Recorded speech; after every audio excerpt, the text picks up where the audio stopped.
Hey guys. How's it going?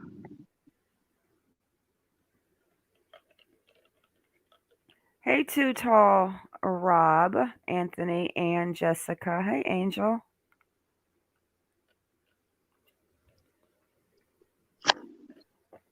DJ. My cat is out there. It sounds like he's running on the side of the walls. Hi Jessica.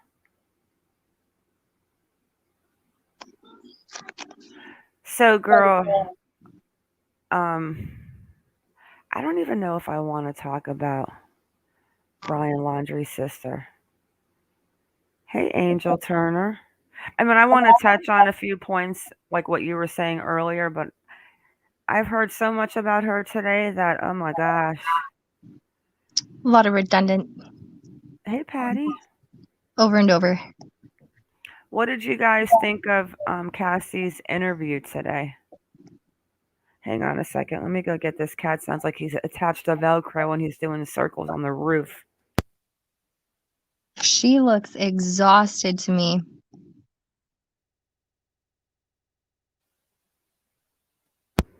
Yeah, she did look exhausted. I'm glad they finally came out.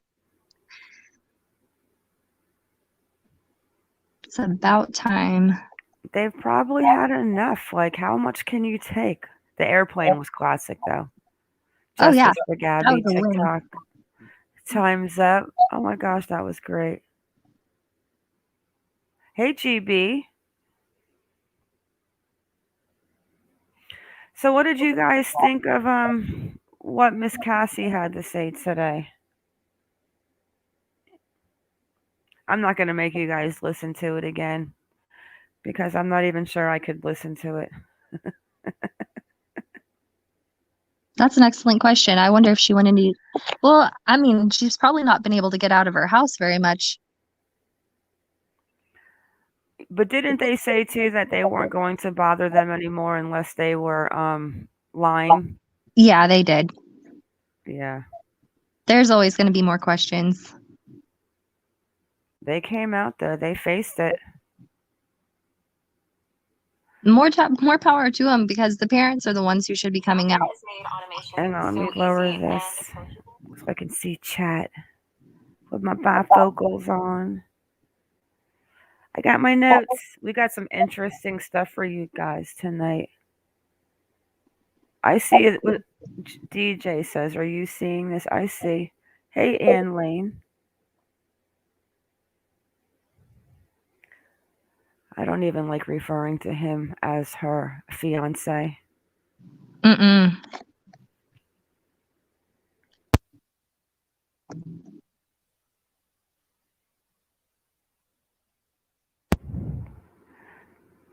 But let's go and just have a look at Nerdy Addict's Twitter page real quick because he's got some interesting stuff with dog that I want to check out. Guys, we're not going to touch on Brian Laundrie for a while because we got some really interesting things to talk about with the escaped sociopath. So this was 2 minutes ago. Dog is focused on Florida. He received tips that Laundrie's purchased multiple kayaks, which is why they remain at Fort DeSoto. I see North Carolina and Tennessee are also places of interest. How credible are those locations?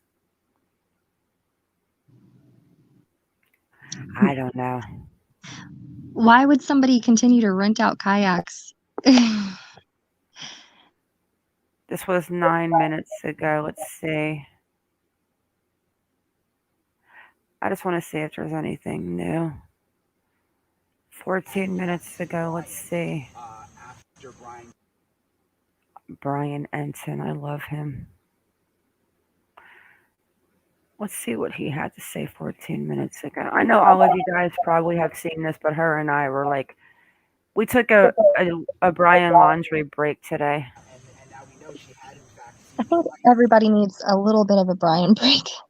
From his and now we know she had in fact seen Brian after Brian got back from his and now we know she had in fact seen Brian after Brian got back from his and now we know she had in fact seen Brian after Brian got back All from his right.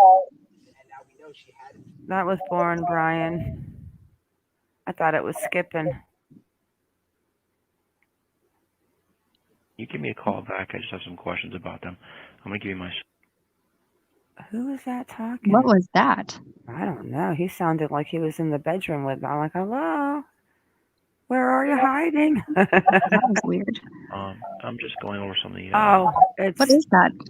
that's stuff that you nerdy gave me. addict. Let's And, see. Oh, can you give me a call back? I just have some. I'm just going over some of the stuff that you gave me, and I assume that you put these logs together. Can you give me a call back? I just have some questions about them. I'm gonna give you my. I'm just going over some of the stuff that you Okay, gave so me. what was that? That was tell that slimeball attorney to stick with real estate. This isn't my first rodeo. It's just my first rodeo while sober. 27 minutes ago. An hour ago. The laundry attorney thought he was slick by reading my tweets today and calling to warn to stay off their Wi Fi. Like I wasn't 2 days ahead of him while at Cassie's house. The quieter you become, the more you are able to hear. it's true.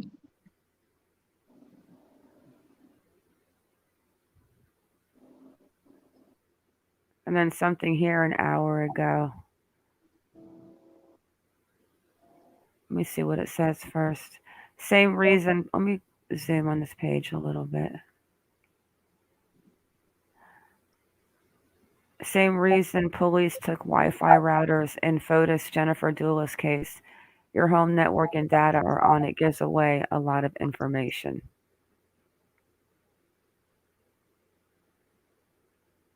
So I guess he's showing that he was not attached to anyone's Wi Fi, I guess, right?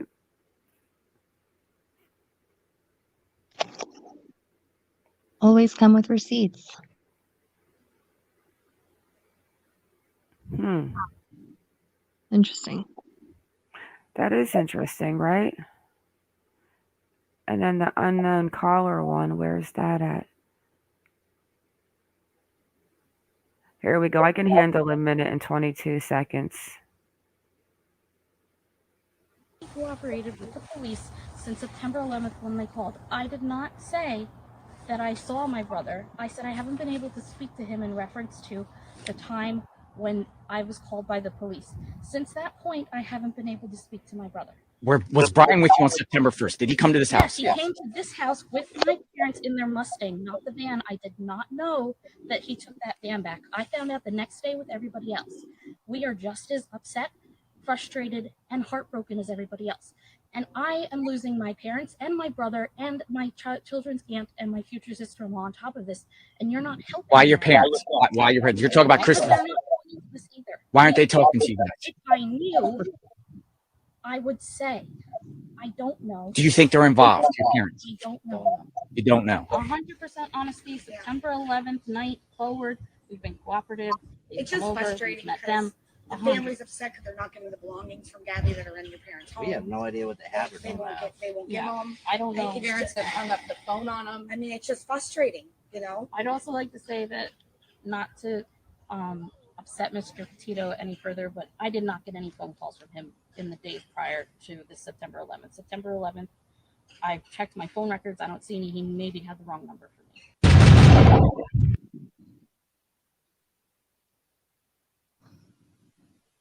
What do y'all think about that? I think it sums it all up to 20 minutes into one. I think so. Do you believe her? I told you guys what I think. I think that they thought they were going to know where he was until they found the burner phone, and I don't think they know where he is. Where I think hey Lizzie B. Savage. Hello, Kukaku, rock and roll, hoochie coo. I love that name. Fancy Drew, my elderly cats. Lizzie, we got some crazy information. You're gonna be like, what? But I don't think that he is. Here's what I think. I don't think he's in DeSoto. If he's in the reserve, they're looking for a dead Brian. And if he's not there, then I think he's probably towards the Appalachian Trail, but I do not think he's driving around in a white truck.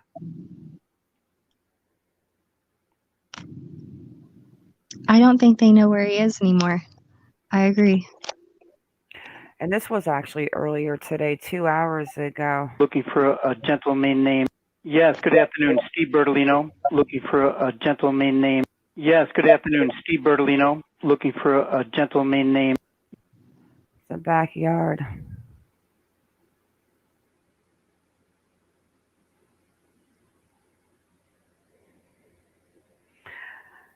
I'm not even sure I care where he's at.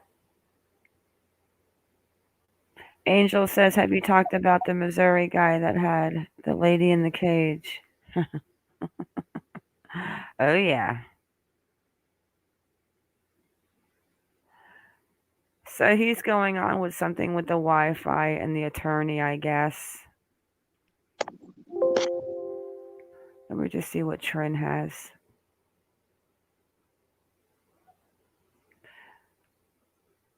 Oh, Lizzie's, look at Lizzie in YouTube being bad.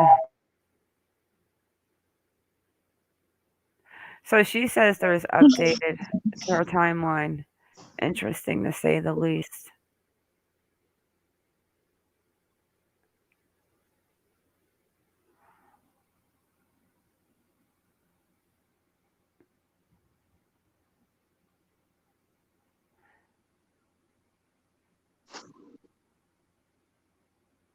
Okay, so in the blue is what's new. Still waiting on the flight purchases, tickets. Cassie confirms this trip on 10-4 interview with protesters stating she saw him during this time.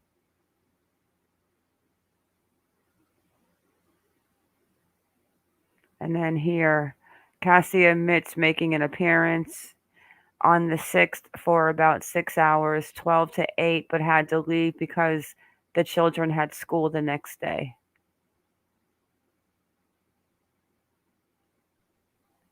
And that's what's new on her updates about Cassie, of course.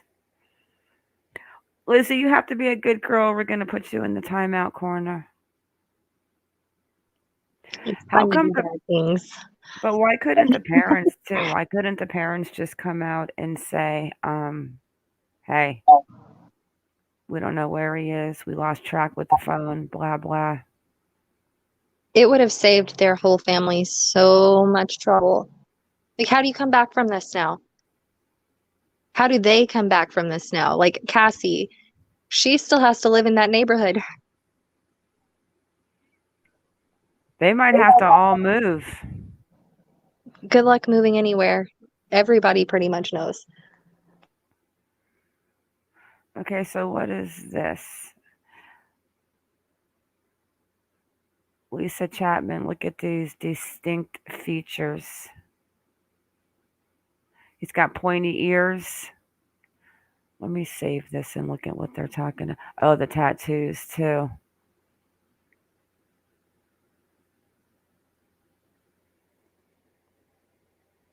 Yeah, you're a bad girl, Lizzie.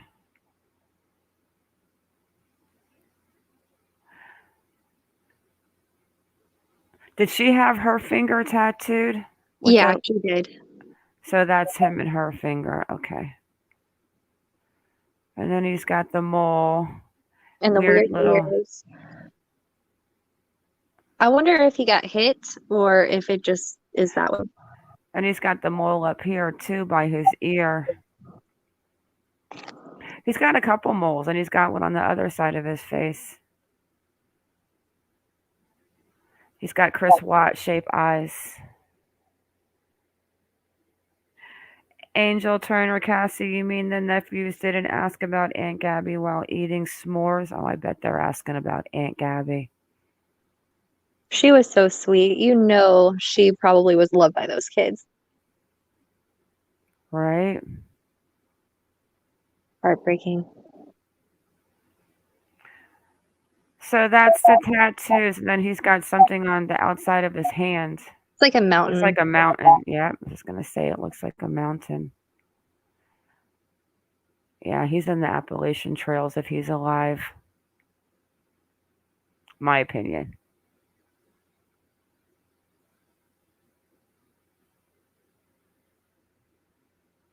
Anything else good? I think that was the most exciting part. Oh, and then the Laundrie's neighbors having their radios going in their backyard with the Dirty Laundry song too. That's gold. I Oh, love that. that's golden. Yeah, right. That little island reminds me of Peanut Island off of Riviera Beach. Yeah, you're not surviving on that thing. But what about the kayaks? Like, you really think he's just floating around the ocean, the Gulf or the Atlantic in a kayak I with mean, no cover? No, look. I don't see it. Hi, Jordine. Angel Turner. Let's see. Did I miss anyone? No. All right, girl. Are you ready to talk about the? I don't know. There's options here. Well, I don't think there's really anything else about Brian Laundrie in the last couple of days except for the sister coming out. Hmm. The airboat was back at the reserve today. The airplane with the Justice for Gabby was absolutely epic. And then they're searching tonight. Dog, yes. Dog is searching tonight. Let's I go think to. that's about it. Unless we've missed something. Yeah, Dog is definitely searching tonight. Let's see if he's got anything. Let's go to. Wait, let's go to Brian's page. We don't want to Brian. Let's go to Robert's. Yep, it said that Dog was search. The first overnight search was tonight.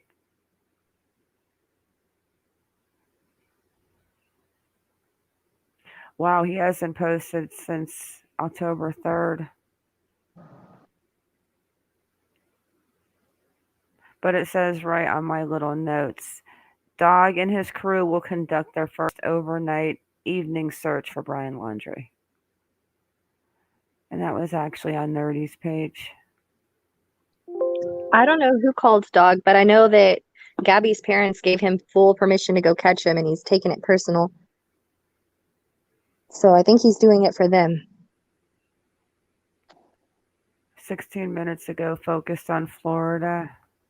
Yeah, he's the one that said, I don't understand what's going on, why he's fighting with the attorney, but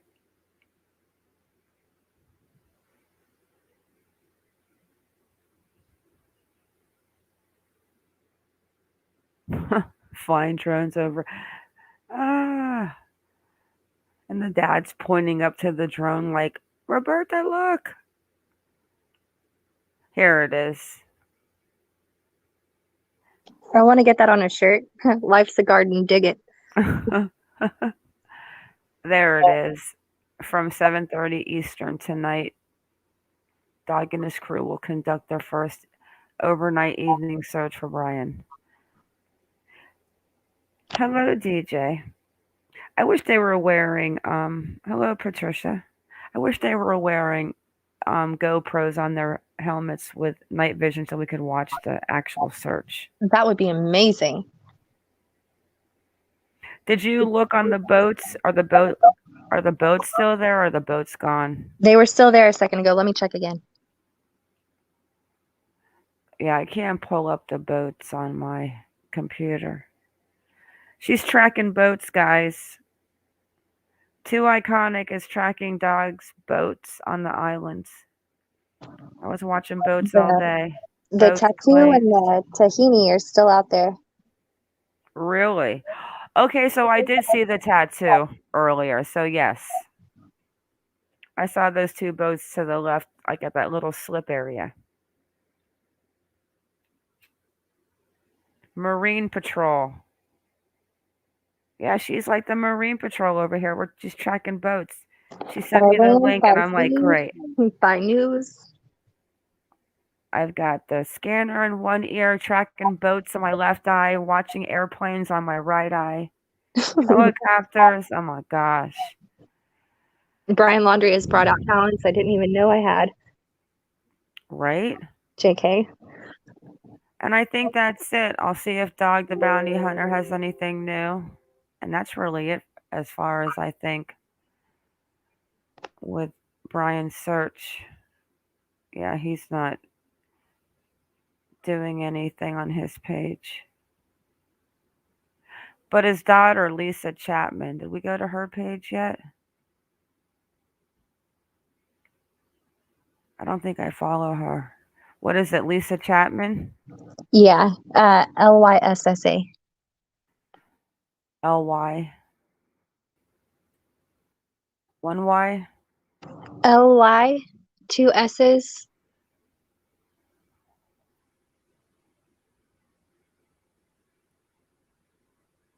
There she is. Baby Lisa. Let's see if she's got anything. Well, we know who left the dirty laundry. That was funny, though, dirty laundry basket with the sign. That was cute. 7 hours ago. And then she just had the distinctive features of him working hard behind the scenes. Has the stepmom posted any? I don't have Twitter. The stepmom? Yeah. Oh, what is her name? Does anybody know that? Schultz? I'm gonna look. Jennifer Schultz? I know it's Schultz. Let me see. What is her mom's name? Oh my gosh. Somebody take care of that guy. Right?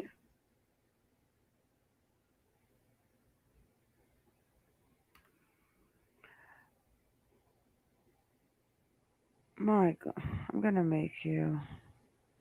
My other account's in the comments.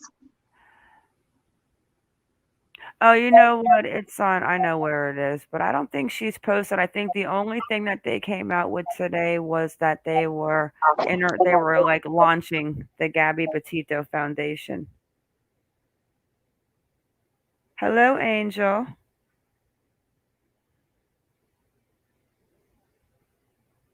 So, Nicole, that's the mom's name, Nicole Schmidt.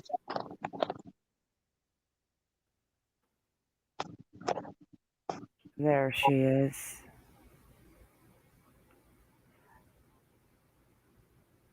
I know I'm following her. Let's see what this is. September 28th. Let's go to the latest with her.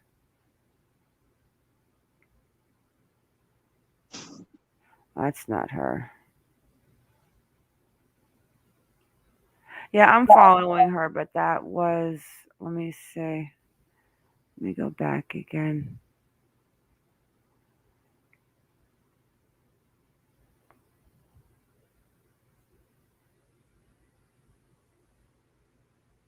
She's Yeah, right there. her step-parents are both awesome. Like, those aren't step-parents, those are parents.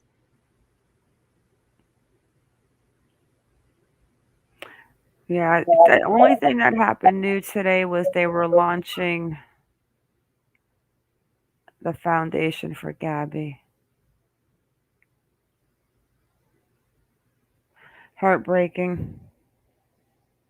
Hello, Pamela.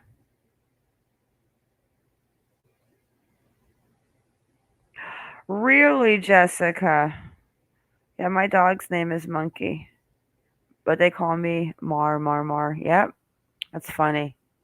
Okay, girl, you ready to get into the anybody else want to talk about the dirty laundries? Are we missing anything, guys? In chat. 1111, make a wish.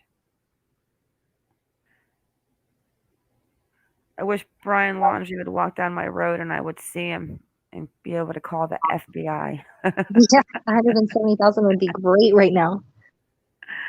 Ah. All right, girl, I got like a half an hour. So let's talk about something new. Hello, Okay. Alma. Hi, gamer guy. Which one should we do first? Should we show the map or should we I think that one gives me chills more. Let's save that one. Okay, so should we show the fake name, the Oh, cot? yeah.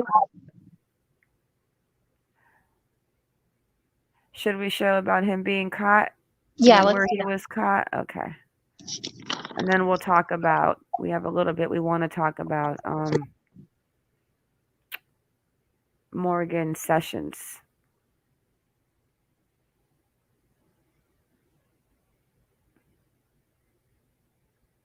This creeper. So guys, you remember the sex offender that escaped from Kansas and he was on his way to Utah? He escaped in June. Let's see what this is. This might be a video on it. And then I don't have to read it. Or is that a live stream? Oh, this story blows my mind. Yeah, this is a little mind blowing, especially with the Like map. hairs stand up on your arms. It didn't until we started mapping it. And then once the map started, I was like, oh my gosh. Hello, Martha. Hola. Hola, ¿qué pasa? Okay, so the Predator man that escaped from Kansas in June, he was caught how many days ago? 6 days ago? Yes.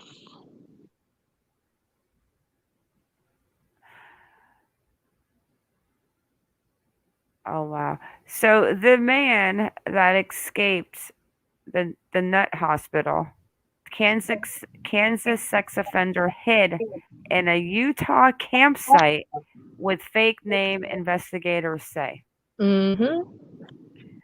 So we're gonna tell you guys the dates and stuff and show you the map, and you're gonna see what we're talking about because it is creepy. I have to check. Let me see what this is real quick.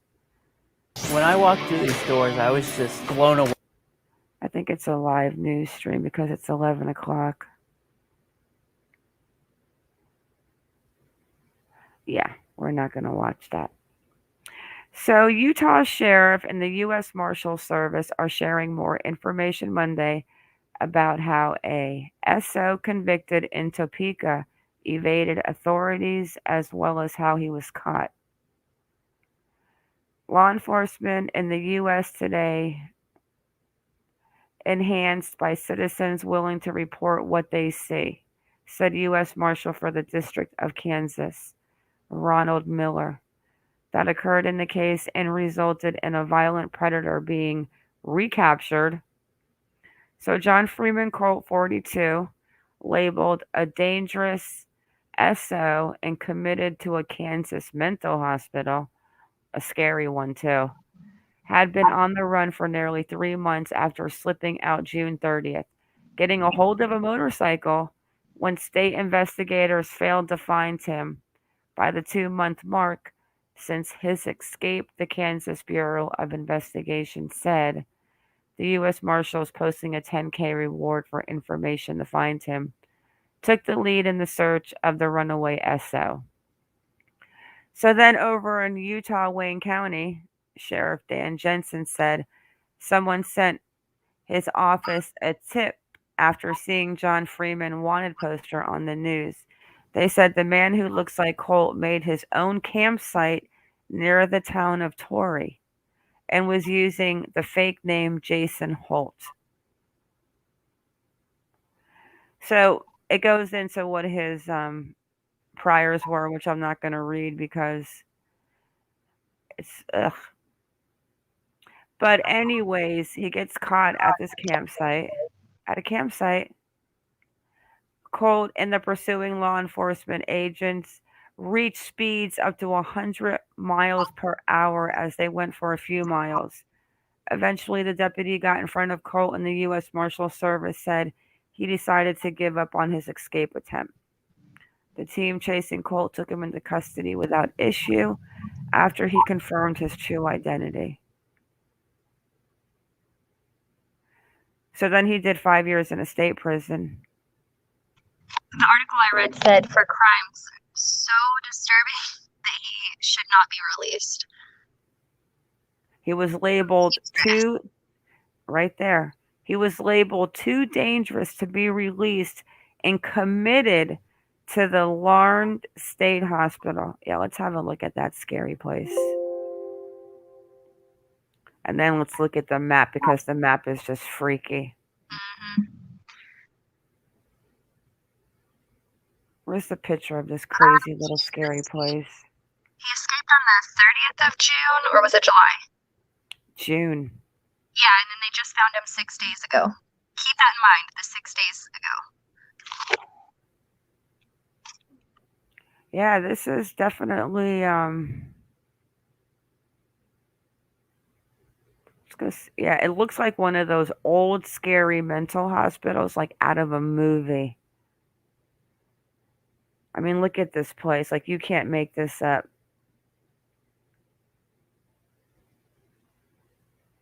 That's creepy.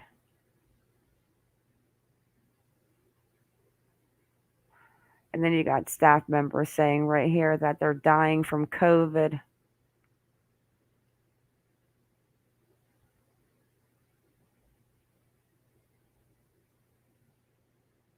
I just got to see. It's like something like I wouldn't want to go into a place like that.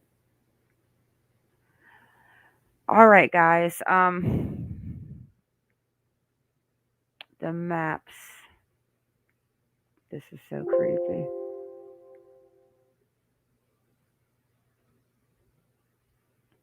So he stole a motorcycle and he completely just took off to the west. That's what I said Brian should do. To the Laundrie State. I wonder if they're bringing him back to the state hospital or if they're going to bring him back to like the regular prison. That's an excellent question. I would bet back to the hospital. This right here is what's scary. Hey, Lanky. Lanky baby. Okay, so look at this, guys. Okay, let's just look at this. So we know that the man that they just caught 6 days ago that escaped in June was caught in Utah. So this is where he escaped from. 1301 Kansas 264, the mental hospital, on his motorcycle. That's crazy. How are you, Lanky? And he takes off. I wonder how that motorcycle does through the mountains. Probably not bad, but I'm wondering how many times he had to stop for gas. Right? And then he goes straight through Colorado. Some psycho just wandering around in your gas station. Let me get Crystal's picture up real quick. The girls. Her poor father. Breaks my heart, her father.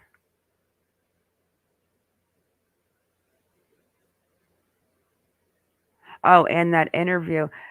I wonder if they've seen any of the interview with the lady who found them. Okay. So.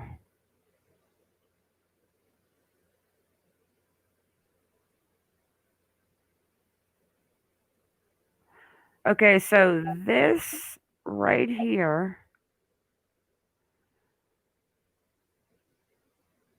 LaSalle Mountain Loop Road,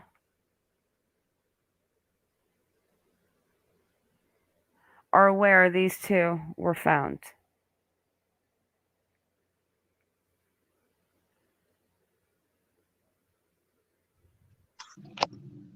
I can't imagine where the wedding was, but he said that wedding was a gunshot away.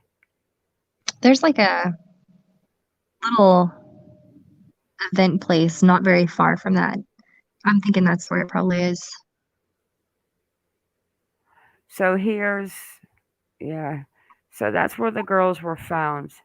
And one of them, I mean, I even hate to say this because was found in a little bit of water. I don't know what that is. That little line right there could be like 2 feet. Like it's like 2 feet of water, shallow. But you guys, here's the interesting part. Creeper boy, come on, don't be shy. Was arrested and found right where the red pin is. My freaking heart dropped when we made this And connection. yeah, The timing just adds up to be so close, and I mean that's right there. I mean it's 100 miles away, but on his way to Torrey, Mm-hmm. he had to have come through that part of. Like, I'm not saying like through the mountains like that, but roads, whatever. But he He had could have enough very time that he well. could have been in that area. I mean, it's too much of a coincidence for me. That's all I have to say. Too much of a coincidence. Not good. Is that not insane? So now you don't even you have Brian Laundrie doing his own complete thing, and around here, you've Uh-huh. got these two girls that are found deceased on a campground that is. Let me refresh this.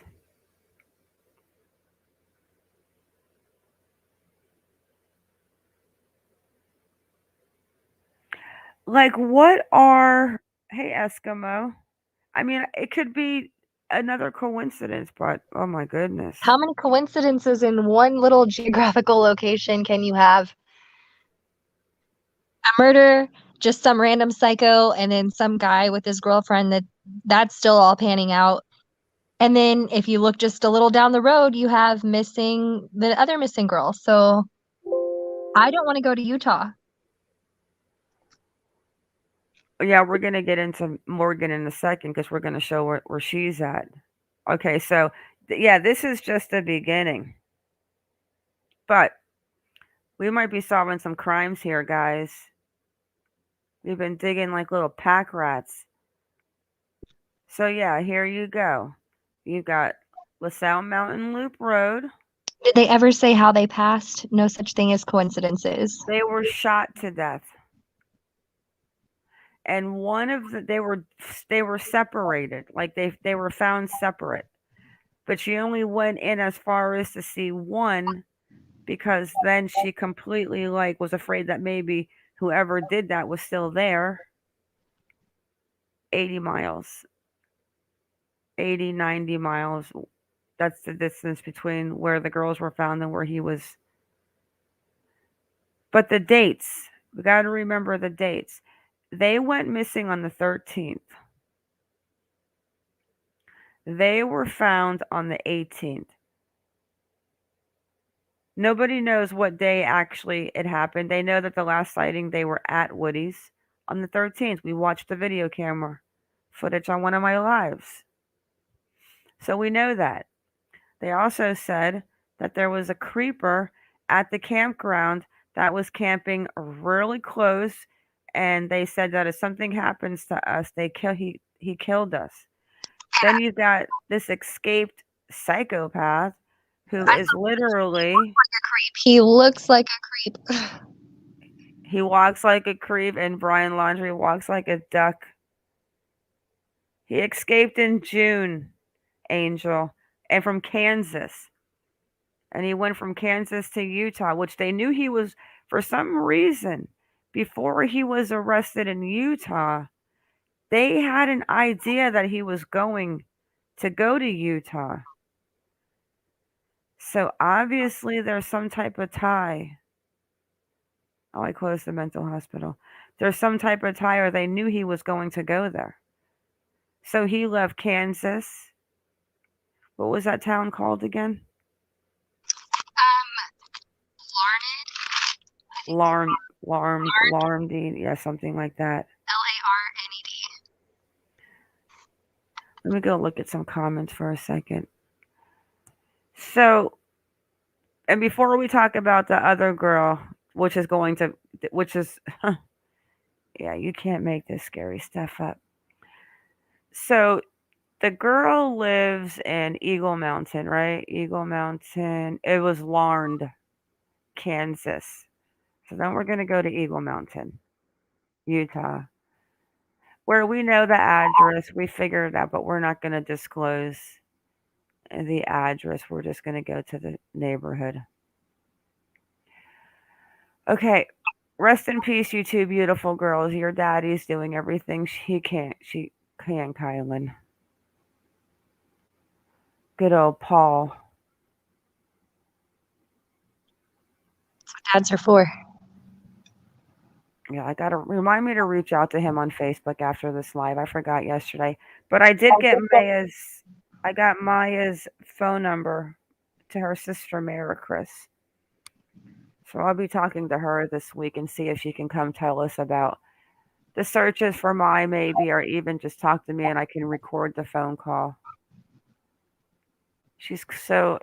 They are such amazing people. I'm sure they appreciate every bit of help too. So you really need a support system.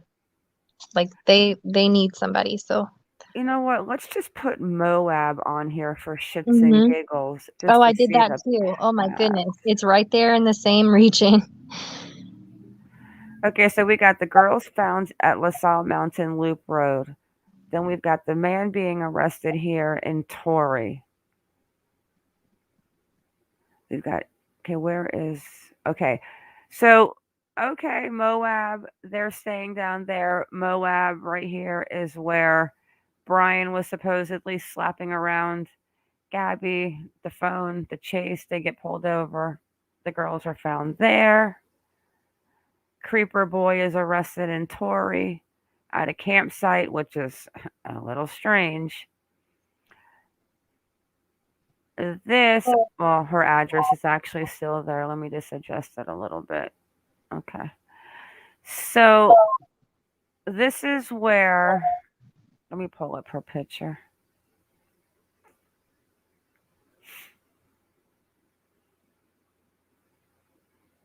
Let me show the pretty, I'll show the one, then I'll show you the one with her sticking her tongue out. Okay. Morgan Sessions.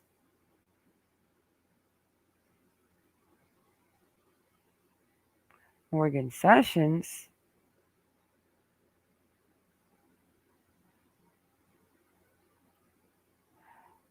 is missing from Eagle Mountain. Well, not Eagle Mountain. She's missing from right about here. It's where she lives in this neighborhood. It's where she went missing. And how far away was that? Let me get rid of Moab. Let me get rid of, let's keep Clubhouse. Let's get rid of these two and see how far it is. 3 hours. So 3 hours from where, which we're not saying he has anything to do with her going missing. It's just in the area, so we're showing you guys. And also within the same like time frame too. It's just crazy how much is happening in that spot. Oh, yeah, you do the time. I forgot. I'm brain dead right now. What were the time frames again from when? So she went missing on the 20th of September. And then the crazy guy was just caught like 6 days ago. So she's been missing 11 days. He was caught 6 days ago. Exactly. So it goes like this. On the between the 13th to the 18th, the girls were murdered.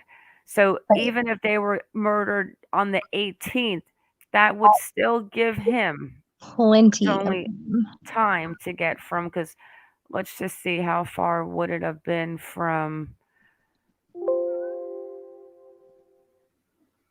LaSalle. I'm curious how far it would be from. Yeah, because if he was at LaSalle, because look, if these girls are found on the 18th, and it could have been 13th, 14th, 15th, 16th, 17th, because they were found in the afternoon on the 18th. Right. And then he's found here, Moab. Maybe he goes, I mean, we don't know, but really from when he leaves here, measures the distance to where she lived.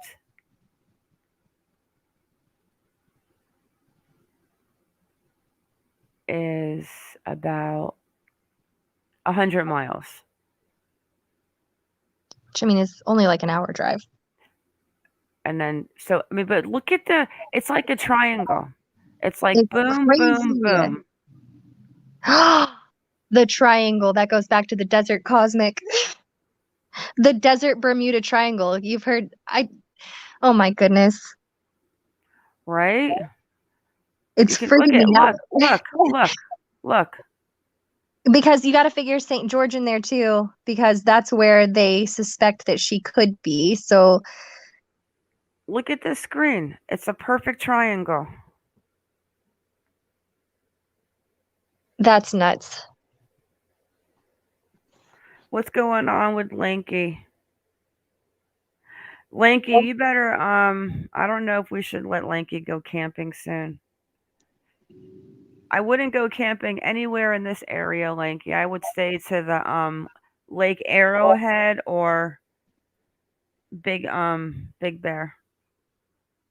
Big Bear's great. I love Big Bear. Lake Arrowhead is beautiful. I love that.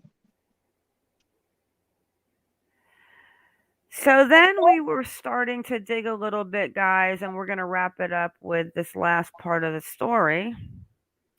But then we started kind of digging into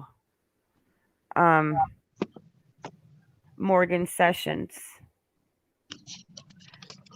We'll see what you guys think. She's going to tell you about this. I'm going to open up the page for her. Because, should we play did you guys hear Morgan's mother's interview? I'm going to wait for you guys to answer. See if you see the contradictions that we found. Nope, DJ, you didn't see Morgan's mom's interview? Linky, no. Okay, so let's play that because it's not long at all. So we got the Bermuda Triangle. Mm-hmm. And not to mention that I don't even want to pinpoint where Gabby was found because that would probably just stretch it out to a longer triangle. Idaho, nah. It would be like, oh, who knows? Maybe it would. Do you think it would make a star in the solar system thing? That's what I was just thinking. Don't freak me out more. Like, it's because they've mentioned the Zodiac Killer and others for that reason. Like, it's. Oh, we have to do that. We have to do that after the live, and I'll put it on a community post. We have to map it out and see if it has anything to do with a constellation. Okay, so let's go listen to Morgan's mom, and you guys listen carefully and tell me if you're hearing some contradictions or not.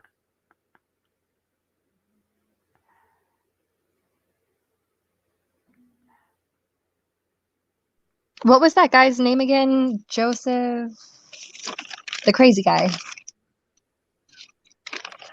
Hang on one Gotta second. get back to the page. His name is Joseph Loris? No, that's not him. Hang on a second.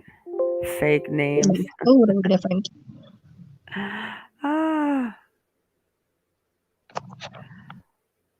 I'm glad they caught him though. John Freeman Colt.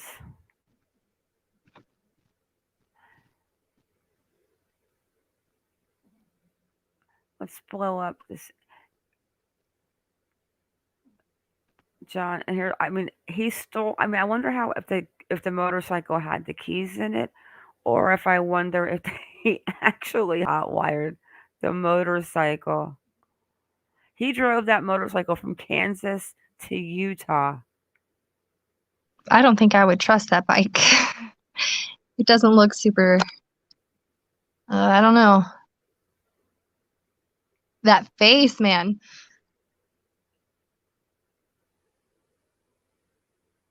Yeah, he doesn't. He looks a little disconnected.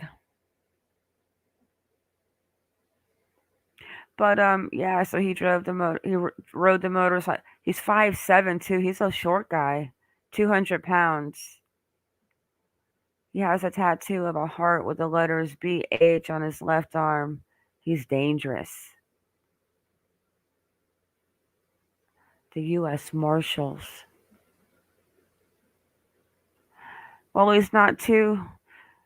I mean, he managed to escape a mental facility. Bypassing like 5 security doors.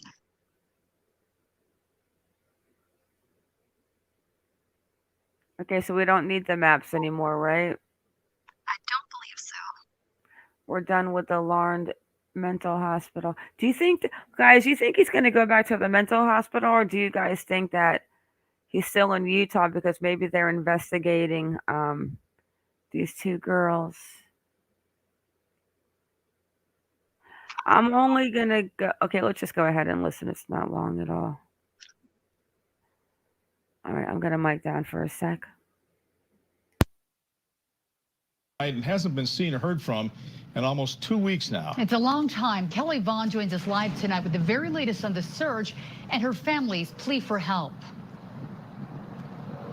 The big worry here is that Morgan, she hasn't used her phone. She hasn't used her bank account since she went missing. She hasn't contacted a single friend or family member. This is a 17-year-old who left without her computer, her car, or her phone. Her family says this is not normal, and they are extremely worried. I think about her nonstop. If she's okay, if someone's feeding her, if she's being hurt, if she's alive. The last time Rebecca Davis saw her daughter was when she poked her head into the 17-year-old's bedroom as she slept. That was 11 days ago. There's something wrong. I just feel it. There's something wrong. Davis says her daughter may have missed curfew before, but this is not the same. Wherever she is, she's 17 and without her own car or money. Whoever has her right now, they have her, and it's not because of Morgan on her own. She says Morgan is a trusting person who always found the best in others. Now she fears that could be used against her. Morgan is my baby. She's my oldest girl, and she's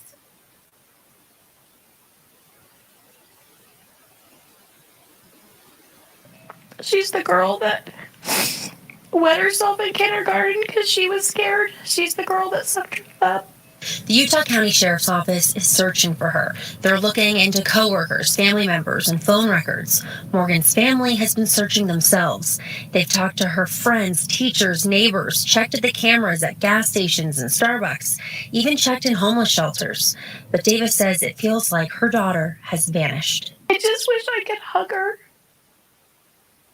and tell her that I'm looking for her and I'm not stopping.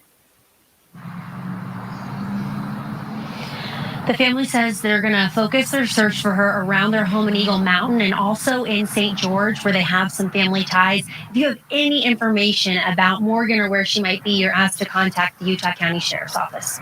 Reporting live in Utah County, Kelly Vaughn, 42 News. All right, guys, drop them comments. All right, guys, but this whole situation is a little bit contradicting. She went missing on the 20th of September. The 20th, but remember, let me pull up the article real quick and read the one part that was you and I kept thinking about as far as the homework situation. Hang on a second. You know, I noticed something else. She said that Morgan wouldn't have gone missing not on her own. So I'm wondering, like, is there any sort of suspicion that maybe somebody talked her into leaving? Okay, so let me just touch on this article real quick because they were talking about Gabby Petito being in the spotlight. Wait, this is not the one. I want 1 second. Let me let me look in chat real fast and see if I'm missing anything. Hi, gamer guy. Did I say hi to you already? Heather Marie. Hello, Flo Bay. I don't know why, but I am so over Brian Laundrie. Like, what is everyone going to do if it just goes on for another month and it's just the same thing? My next question is, what are we all going to do when it's over and this has been what's been consuming us? Not Like, me. we're going to be ready for the next manhunt. And I don't want that to be In my state of mind, like, I don't want another manhunt. Not me, because I still follow my other cases and talk to my other people and all of that. Like, I'm not consumed. Like, I've been saying to you guys, I could care less if he's found dead or alive, but I would love him to be found just so that the madness could end. I don't care about the Laundries getting peace and quiet in their front yard, to be honest. I mean, if I was still in Florida, I would be there with a big horn. You guys want to play some badminton? Okay, let me just touch on this article real quick, guys. I want to read something, and then we're going to go over some other things that we found on Morgan. Well, Too Iconic here is going to break it down for you guys, but I'm going to show the pictures. But something that stood out about Morgan, a couple things. Let me find the article that I had the other day. And this is the one. Well, that's a picture, so that's not the one.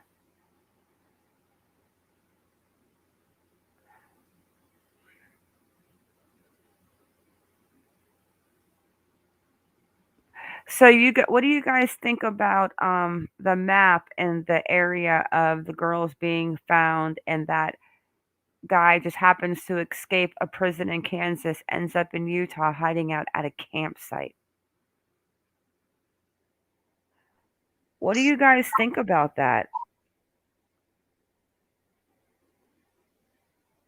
I mean, I just feel like it's crazy, personally.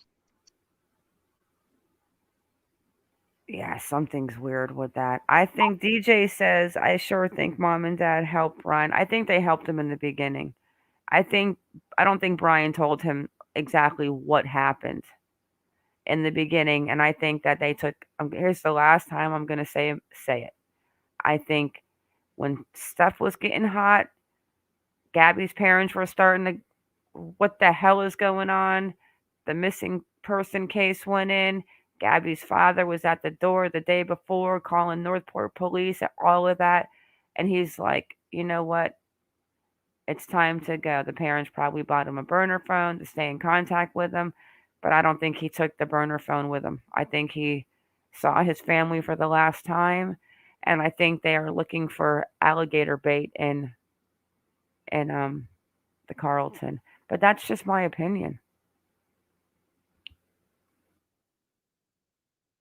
And if he is alive, I think he's somewhere up in the mountains on off the Appalachian Trail.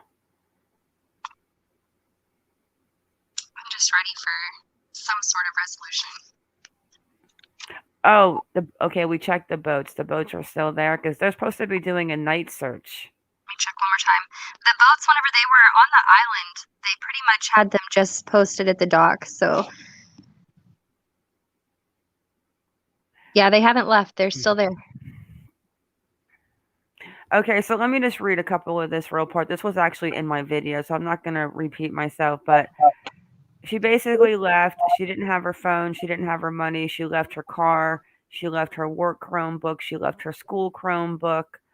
She was exciting about starting life. But this is the part that's weird. Okay. The night before she disappeared, Davis and her family were at home. She helped Morgan with her homework. Then they went to bed. In the morning, she was gone.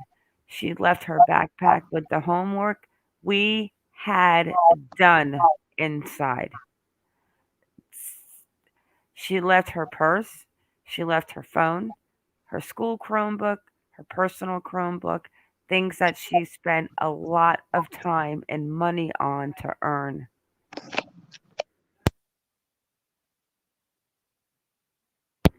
She added that it's not like her daughter or any teen to leave their phone behind, let alone her car, that Morgan spent months saving for. So then you think, oh my gosh, it's like Elizabeth Smart. Oh my gosh, it's like Polly Klaas. Someone like took this kid out of her bed. And then you get down here and it says the family said they are focusing their search around Eagle Mountain and in St. George, where they have family ties. 5'1", blonde hair. If you have any information about Morgan, please contact Utah County Sheriff's Office. Well, if she's missing out of the middle of the night, then why on God's earth would you even the homework, the St. George, something's not right. Hey, Mercedes girl. Either the mother doesn't have what's going on correct. Like, why are we doing homework? She just started the new job. We know that. Mm-hmm. But why does she have her mom sitting there doing her homework with her? That's so weird to me. I just feel like at 17, that's something they kind of do independently.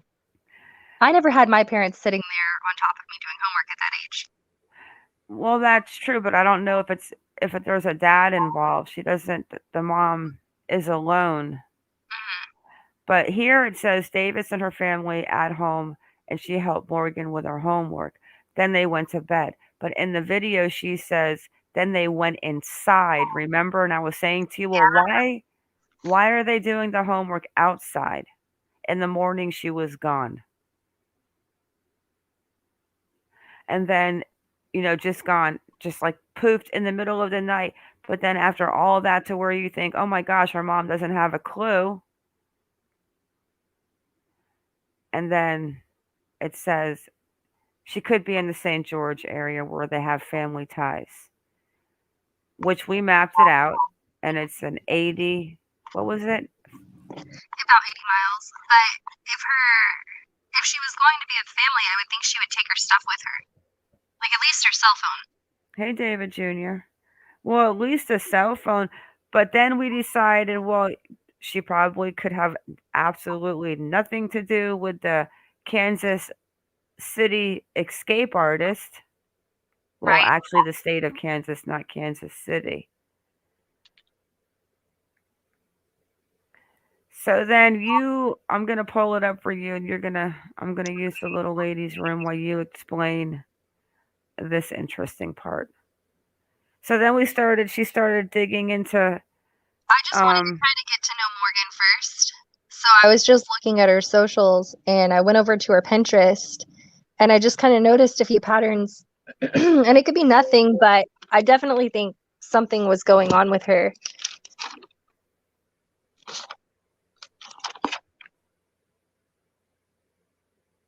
99 messages. I don't use this at all.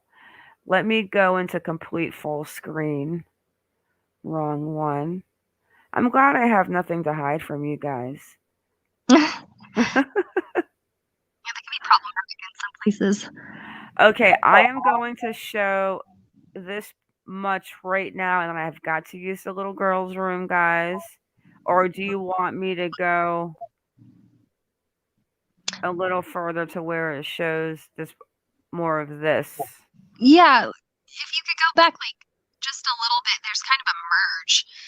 Okay, I'm going to start at the beginning. Yeah. Okay, I will be back, guys.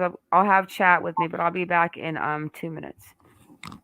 So all of these categories are folders that she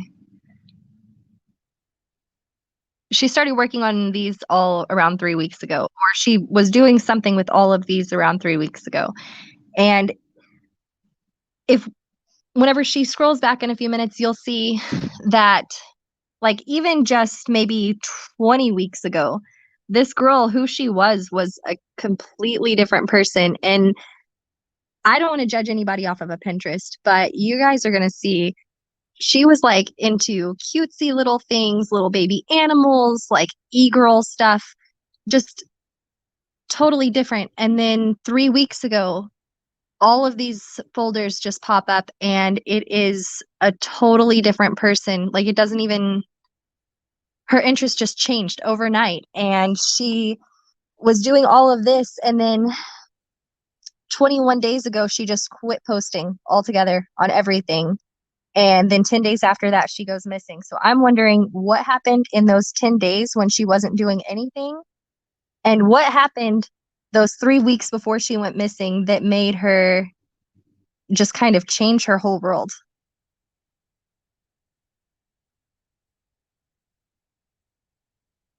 Like I'm kind of legitimately worried that she might have gotten into something that she couldn't get out of.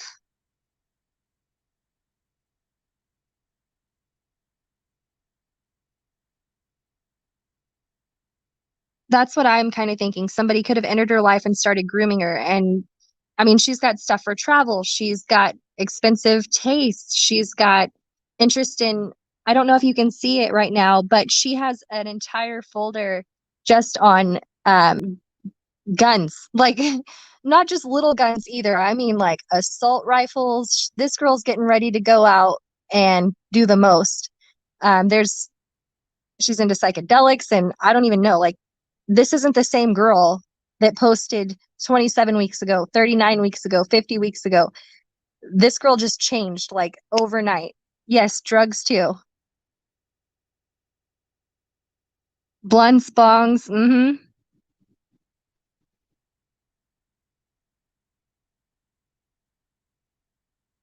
And 17 is such a vulnerable age. I feel like it's so easy to get in over your head so fast. I agree with you because we were looking at this earlier, and if you look at the way the trends were starting, it was like, I tell you what, I thank God I'm not 20. I might get me a couple gold little things on my teeth. It's not too late. I do like this bottom. I do like the one with the stones between the teeth, though. That one's pretty. I You didn't guys dive want to into go out all and the get our teeth folders. done? Yeah, Come on, let's do it as a group. look at how pretty that is with the mouth closed and the little. It's like a little. Like she's biting on a tennis bracelet. Let's go get Let It Be tattoos and let's go get some grills put in. But okay, so she's talking about the grills, right? She's Oh, I talking was just about. talking overall. So if you look at just the outside, like her main page, it shows like the weeks breaking down, like. And then she's getting into so she's going into the grills and she's got a real big thing for Summer Walker. Like a big thing for Summer Walker. And then as she's following Summer Walker, you see that her trends start to go into the dreads. Like you can look, I look at, and guys, when I say this, hello, Deputy James, I'm not saying this to sound like what's the word I'm thinking iconic. Like I'm not trying to sound like I don't even want to We're use not stereotyping anything. We're not judging her. Yeah, no stereotyping, but it's just the trend. So then you come into the trend with the hairstyles, the updos, the braids over here. You've got, I would love to have my hair like that actually. You've got this one Insensitive. Yeah, we're not gorgeous. trying to be insensitive. You got the dreads. That's actually beautiful. If I wasn't old, I would turn my hair purple and dread it out. Oh, that's pretty. You got the little braids. That reminded me of Coolio. Remember Coolio, the rapper that had Oh, yeah. the braids? Coolio. So, anyways, so she comes into these trends with the hair, the colors, and we know that she's got the colored hair because in two Her of hair her is pink up at pictures, the top. this picture right here, she's got the pink hair. Yeah, I think the picture that they used for the news, I don't think that's the most current one. I think this is her.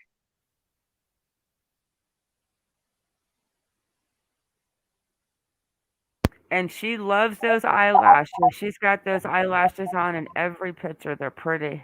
David Jr., a manipulative person entered her life and began secluding her from her personal life. I couldn't agree with that more.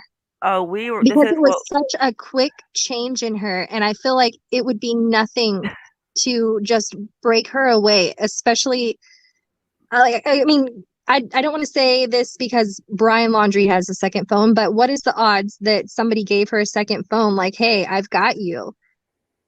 You don't need them. I've got you. I can get you this, I can get you that." Boom. Hello, Norma. That's exactly what we were talking about. I'm going to hide that comment, though, because use ST, Norma. Or how do I get rid of that message? Or remove the message? Did I remove her? Okay. Yeah, use SA or ST. We're not going to, yeah, let's not put those words because YouTube doesn't like those words. But I didn't delete her, did I? Lanky, I didn't delete her, did I? You know I can't mod. She's still showing. It's just the message. Yeah, just if you sexual ST for sexual T and SO for offender. But we go into the hairstyles. Oh gosh, that is so cool. Those blue long whatever this. Look at that. God, my kids Oh, would wow. kill me. Bubbles. Okay, so anyways, we get the gist of it. So she's going into all these hairstyles. She's got the grills going on. She's got the tattoos going on. What was the bongs and she's like starting to smoke a little weed. But if you The go guns back, one. Oh my gosh, though. this one, this one right here, the good ideas was a little bit shady. She's got this party necklace that literally has pepper spray, birth Birth control. control, fortune cookie, the lock and key, which is like a BDSM thing.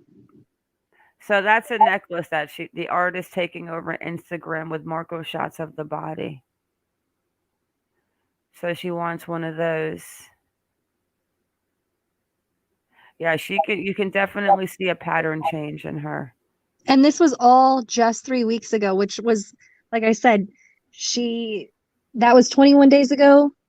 And then 10 days after that, she just stopped posting everything. And then now she's been missing for 11. And she's got a thing for the money too. She likes the money. She likes the bankroll. Well, not even money. She likes the bankroll. Oh, I don't even know what this is. I didn't look at this earlier, guys. Let me hide this name real quick. What is this? I didn't go deep into all of the categories. I just looked at the main ones.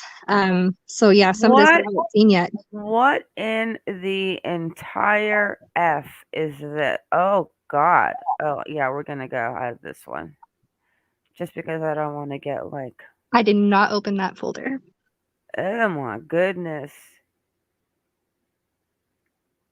Sad I don't know girl. when she started back to school. I know she got a new job on August 29th. So this looks like memes. Obviously, she's got a folder named Sad Girl, so obviously she might be going through something. Let's see what some of Which, these I mean, say. would make her more vulnerable to letting somebody in, just saying.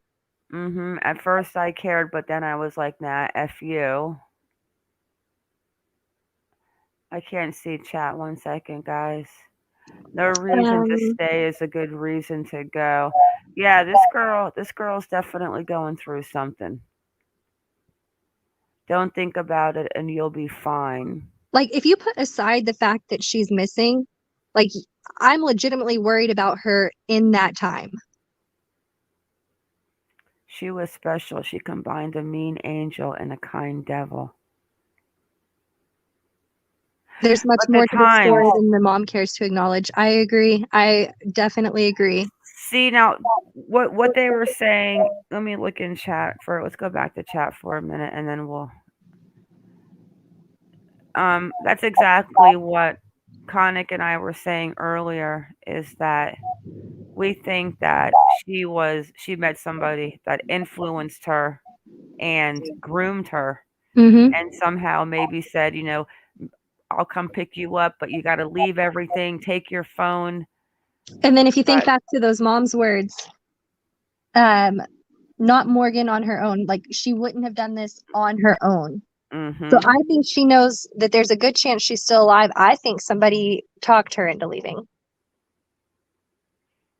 Yeah, and then the mom says something about the mom's sad, but it's almost like there's more to Morgan. You can tell Mm-hmm.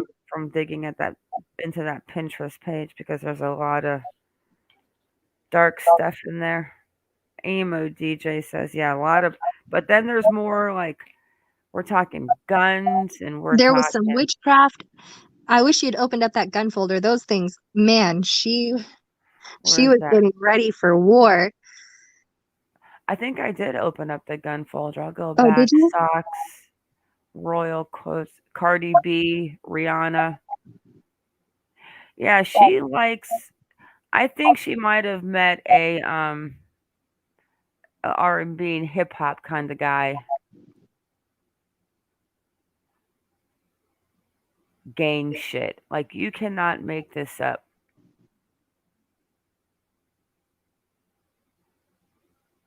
She, Morgan Sessions. And I don't know if the police have looked at this or not. I just wanted to get to know Morgan. Oh, don't worry, guys. We're calling the FBI tomorrow. We're gonna ask if they know if they think there's a connection with the Kansas escape artist. Mm-hmm. That made my hair stand up. Freaked me out. This is just she's oh, that's not creepy. Look at this, and this one's got a little matching baby doll. Yeah, I'm good. Look at the doll even has a little baby gun. Oh my goodness. All right, let's get out of I that wanted to one. listen it too. But at the same time, on her Facebook, all of this is listed. So if the mom is friends with her on Facebook, she could just click the link and go. See, Which this is is the even more money she concerning. Why likes. would the mom not try to be there for the daughter? Because she clearly needed somebody. The poser, hello. She needed somebody. Yeah, see, she likes the money stacks. Like she wants the big fat bankroll. Someone's asking why you think the cases are connected. Oh, which cases? We're talking about the psycho man being connected to the Moab girls potentially. Why? Who said that? I'm trying to find the comment. I'm The gonna pin it. poster. And why do we think? I don't. Let me show you what. Okay, so let me just finish up. So we're done with the Pinterest and how she is. How you guys get the idea what we were talking about with Morgan. She definitely went through something in the last 3 weeks to a month. Mm-hmm.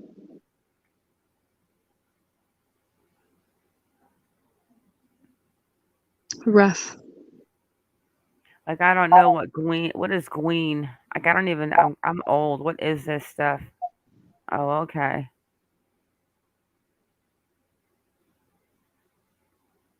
Blue Bloods. I don't know what this means either. I'm scared. I don't want to look. Oh, I guess it's blue, but she doesn't spell and green, but she doesn't spell the words out correctly. Healing.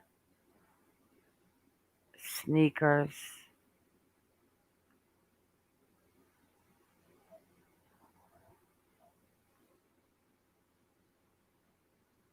Blunts and bongs. Bedrooms. And she's 17. Fits. Heels.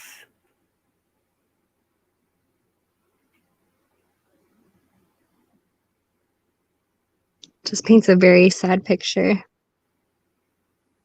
Yeah, and even her hello is with HEWWO.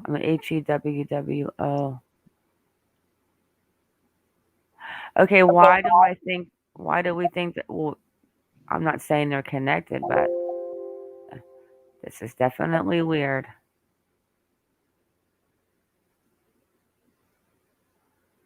Okay, here we go. Okay. So we had him. Well, we didn't have. A man escaped the mental hospital in Kansas. Before he even got to Utah, they thought he was going to head to Utah. So on the 18th, Crystal and Kylan were found murdered, shot right around here at the LaSalle Mountain Loop Road.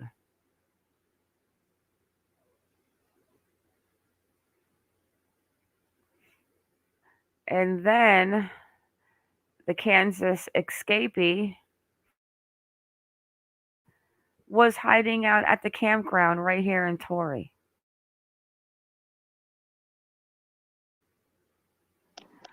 About And 100 miles. the Go ahead. date. About 100 miles away. So they were found on the 18th. He was, well, let's not even say the date because we don't want to confuse her. Now, does he have anything to do with Morgan Sessions? Probably not. But what we were saying is that Morgan was taken from her house right here, which is, let me get down back to his campsite, which is 145 miles. Is it possible? Could be, but that's not what we're really talking about. It's just, I mean, he was just in the same area because she went missing on the 20th from this location. Morgan Sessions, the girls were murdered and found here, but now we don't know exactly what day they were murdered. They were last seen on the 13th and they were found on the 18th.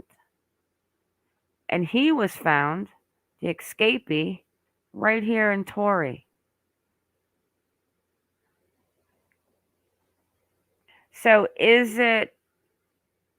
do I think they're all related? Absolutely not. Do I think it's a big coincidence? Oh, absolutely.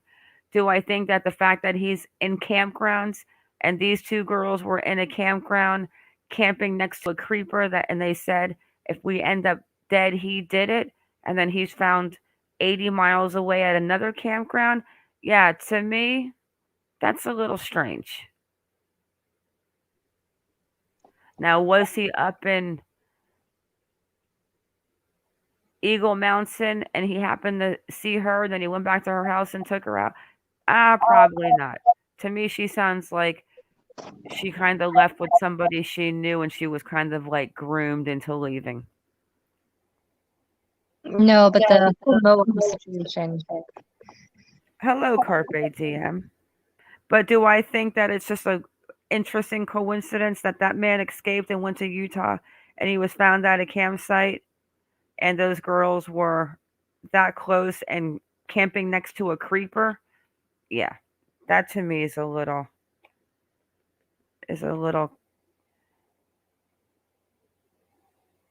I think it's a big coincidence.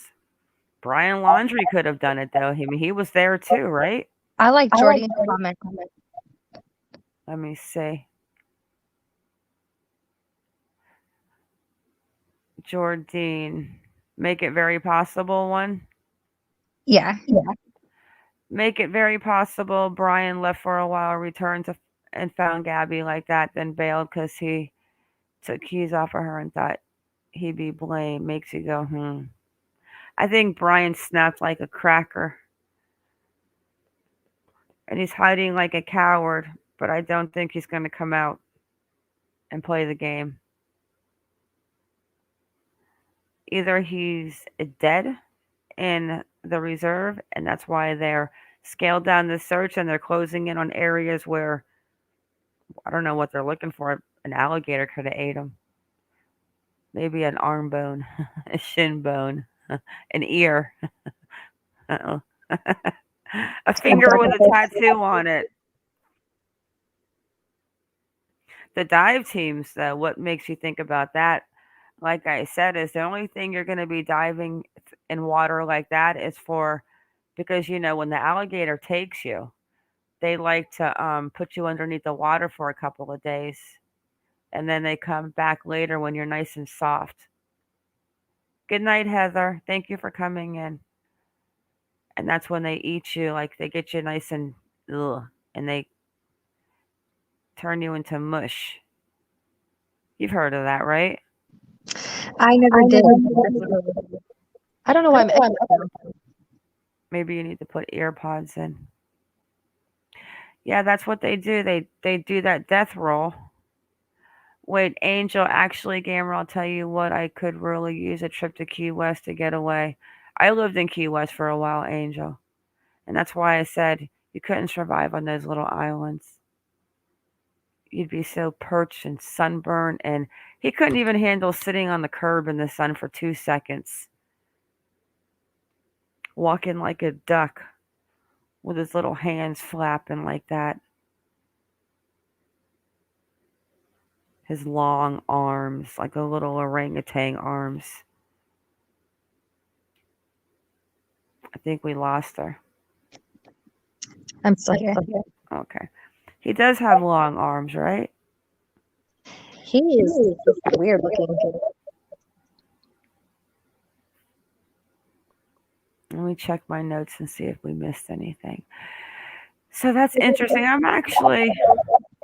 I think I might call. I'm going to have to, you know what? Let me look on Vine Link real fast. I wonder if they kept him out there or if they sent him back to Kansas. But then again, they could have 30 days to come get him. I'll look it up tomorrow.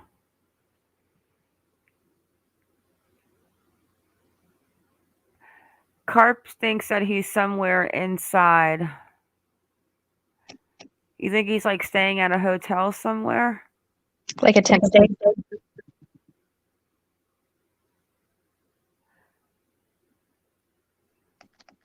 And then how is he going to like leave to get anything? Like somebody's going to see him unless he went and got like bought a wig or something. Maybe he's got one of those hairs, one of those hats that have the fake hair on them. I hope. Ah, those crazy little ones that got like the gray spiky hair sticking up, but it's not even hair; it's like fur, like fake fur. We could be so lucky. I need that. What do you guys think about the sighting in the Appalachian Trails with that guy that pulled up next to him in the truck? I don't believe it. Let's go see that call real quick. Enton has that call. He said him and his girlfriend had a fight, right? Mm-hmm.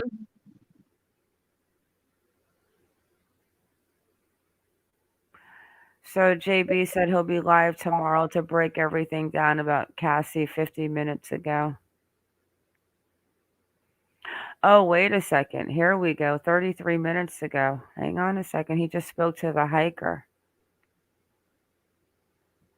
Oh. All right, guys. This is going to be the last thing, and I'm going to end it on this because I am tired. All right, let me full screen it, and let's see what this is.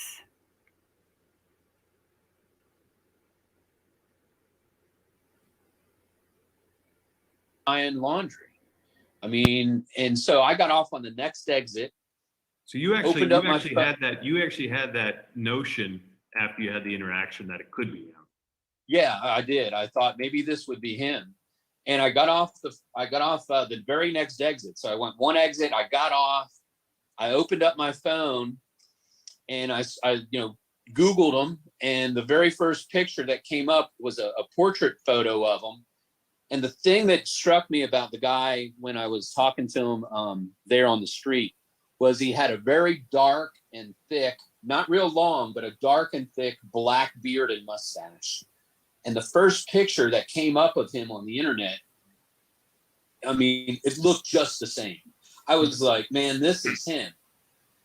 And I immediately started Googling the FBI and figuring out how to, contact and tell somebody that I had just saw him. So, it took me a few minutes, but I found out, I found the FBI's number, and, the very front of their, electronic call-in spiel there's something in there about, missing Gabby Petito. So I got on there and I left. I spoke with, I think it was a gentleman that I spoke to first. He took all of my information and he was like, okay, thank you. And, I was kind of pumped up. I was ready to see something happen. Right. But it was just like, okay, thank you. And then once I got off the phone, I continued to look for additional pictures of him. Just I wanted to make sure. And the next picture that I looked at was a profile view of him. And because we were sitting in the car, I was sitting in my car, he was sitting in that truck, and he was looking forward most of the time. I mean, when I saw that profile view of him, I was just like, holy crap. My heart jumped out of my chest. It's, I guess how I would explain it, it's the reaction of knowing for sure 15 minutes ago, I was just talking to a killer. Huh. Holy crap. I mean, he really sounds like I have to believe that he believes that he actually saw Brian Laundrie. Was it actually him? I don't know, but he actually sounds like, yeah, I saw Brian Laundrie. A guy looking forward and not really making a lot of eye contact sounds pretty sketch to me.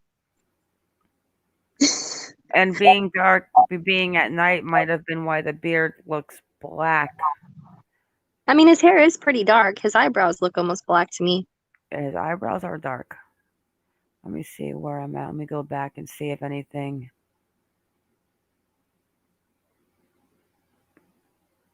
Josh. I like Josh.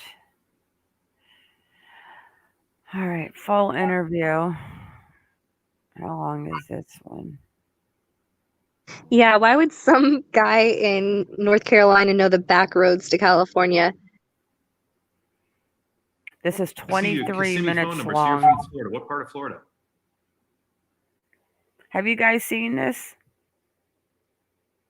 I have not. Do you guys want to watch this? It's 23 minutes.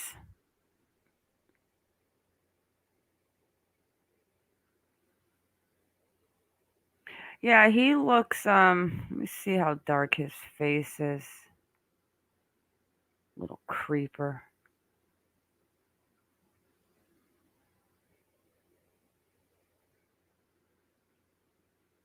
I mean, it's dark. I mean, he got a little red tinge to it, but I don't think at night it would have any red tinge to the beard at night. You wouldn't see that. I wonder if he's gotten a tan or anything since he's been on the run. But yeah, it could definitely look dark if it was at night. You know what I'm saying? Definitely. And I'm sure it's longer. I'm sure he's not shaving. But maybe he doesn't have any hair at all because he is because they'll assume that he has a beard. That could be it too. I wonder if he shaves his hair or if it just stopped coming in. Well, you can see the hairline when it starts to grow in that he's definitely bald on top. Like he's got like that little donut ring. Mm-hmm. And then like definitely on top he doesn't grow hair out. You can see it like when it's growing in a little bit. I hope it grows out and they find him in the Tony. worst way. Oh my goodness. But you see how it's got like the shadow on this picture? And you can see where the shadow's a little darker than on top. It doesn't have a shadow. Yeah. Because he's got no hair that grows out on top.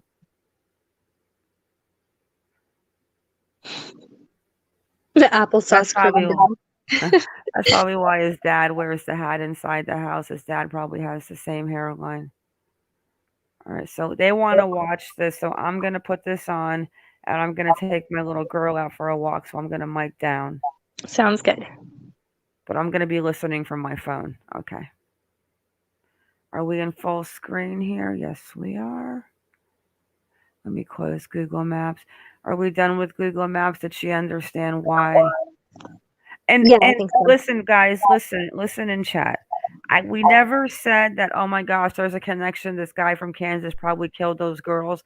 What we were showing you was the distance from where everything happened to go down right there from it's just a little triangle. Oregon to Crystal and Kylan to where the Kansas City psychopath was at, and then of course from where he came from. So we just thought like how, especially the campsite with the two girls being missing, that to me is just very coincidental. Or I wonder, and you have to think the FBI's definitely looked into it or something, but we can still call and ask them. I have We'll no just issue make sure, calling them. just to check.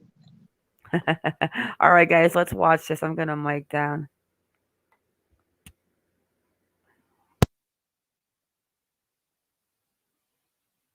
I see your Kissimmee phone number. So you're from Florida. What part of Florida?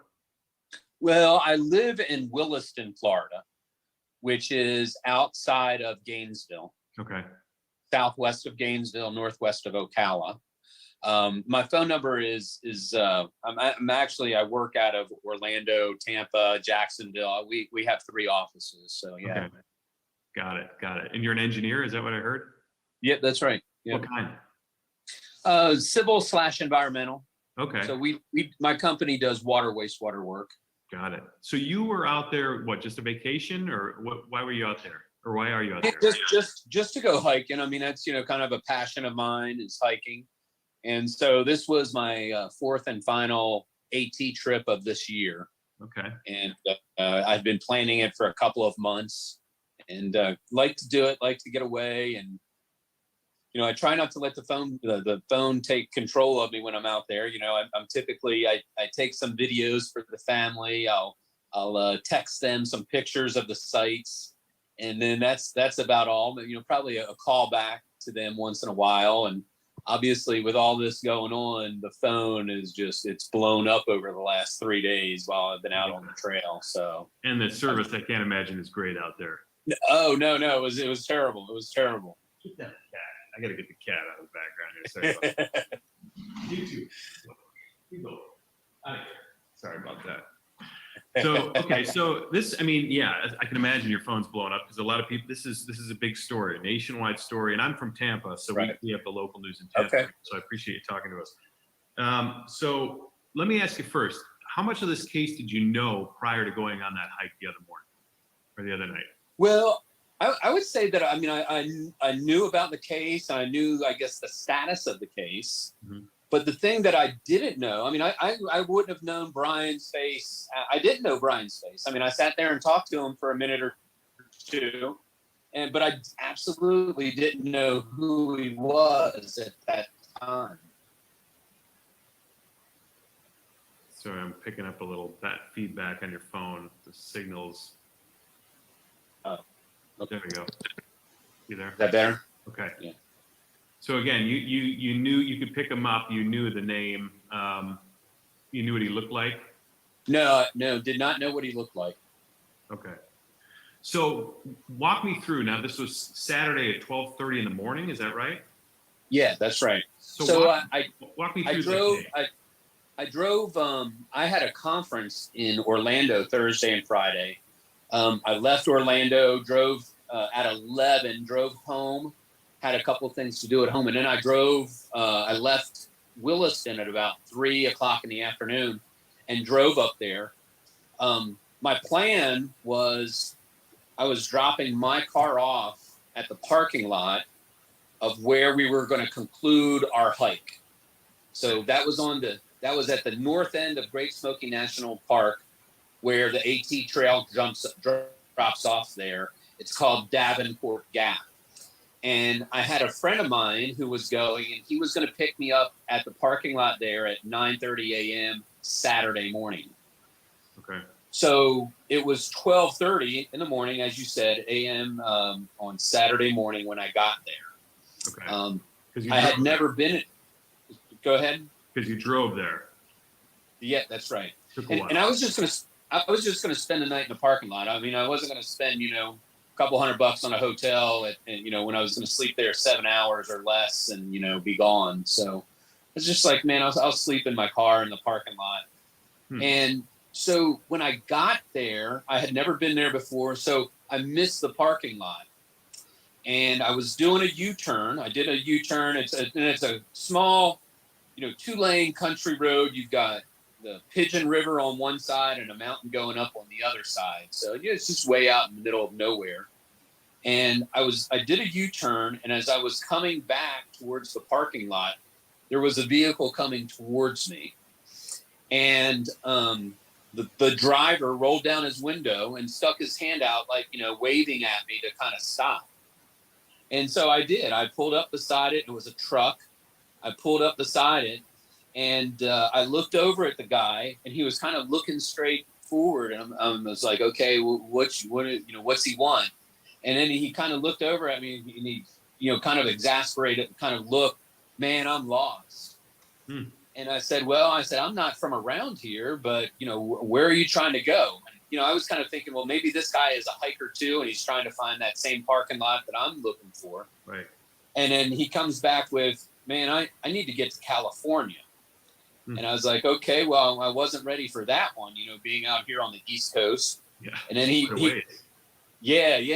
And then he went on. I didn't have a chance to say anything, but he went on, and he said, yeah, me and my girlfriend got in a fight, and she told me that she loves me, and I need to get out to California to see her. And I was like, okay. And again, the guy, to me at that time, looked like he was on drugs. He just looked very disheveled and just not normal. And I mean, why do you stop somebody at 12:30 a.m. in a secluded road and start talking about your girlfriend? And so anyway, I told him, I said, well, man, if you want to go to California, we were a half mile off of I-40. And I said, if you want to go to California, you can get on I-40 right there and just follow it west, and it'll take you to California. Right. And he said, no. He said, I think this road that we're on will take me to California. And again, this is a small 2-lane country road. It's called Waterville Road. We were actually in Tennessee, but Waterville is in North Carolina. And so you go about 2 miles and you're in North Carolina. And so I was like, well, okay. And so then he kind of started driving off, and I rolled up my window and headed out. I was going to spend the night at the, like I said, in that parking lot. But after that encounter, the guy was he was weird. I was like, man, I don't want him coming back in the middle of the night while I'm sleeping in the car. Right. And so I got on I-40 to go west. And then when I got on I-40, I started thinking, well, what if this is Brian Laundrie? I mean, and so I got off on the next exit. So you actually had that notion after you had the interaction that it could be him. Yeah, I did. I thought maybe this would be him. And I got off the very next exit. So I went one exit, I got off, I opened up my phone, and I Googled him, and the very first picture that came up was a portrait photo of him. And the thing that struck me about the guy when I was talking to him there on the street was he had a very dark and thick, not real long, but a dark and thick black beard and mustache. And the first picture that came up of him on the internet, I mean, it looked just the same. I was like, man, this is him. And I immediately started Googling the FBI and figuring out how to, contact and tell somebody that I had just saw him. So, it took me a few minutes, but I found out, I found the FBI's number, and, the very front of their, electronic call-in spiel, there's something in there about, missing Gabby Petito. So I got on there and I left. I spoke with, I think it was a gentleman that I spoke to first. He took all of my information, and he was like, okay, thank you. And, I was kind of pumped up. I was ready to see something happen. Right. But it was just like, okay, thank you. And then once I got off the phone, I continued to look for additional pictures of him. Just I wanted to make sure. And the next picture that I looked at was a profile view of him. And because we were sitting in the car, I was sitting in my car, he was sitting in that truck, and he was looking forward most of the time. I mean, when I saw that profile view of him, I was just like, holy crap. My heart jumped out of my chest. It's, I guess how I would explain it, it's the reaction of knowing for sure 15 minutes ago, I was just talking to a killer. And I'll tell you, there was no doubt in my mind that that was him. I mean, it's not even like, you know, it was a 99% chance. I mean, I was absolutely sure that was him. I was so jacked up when I saw that picture. I called the FBI back immediately. And, you know, I had to go through the whole spiel again. And I was like, I'm telling you, this is him. I mean, you know, at this point, we're a half hour out. I just saw this guy a half hour ago. And they were like, well, thank you for the information. Bye. Right. And then so I'm sitting there still in this parking lot of this restaurant over there.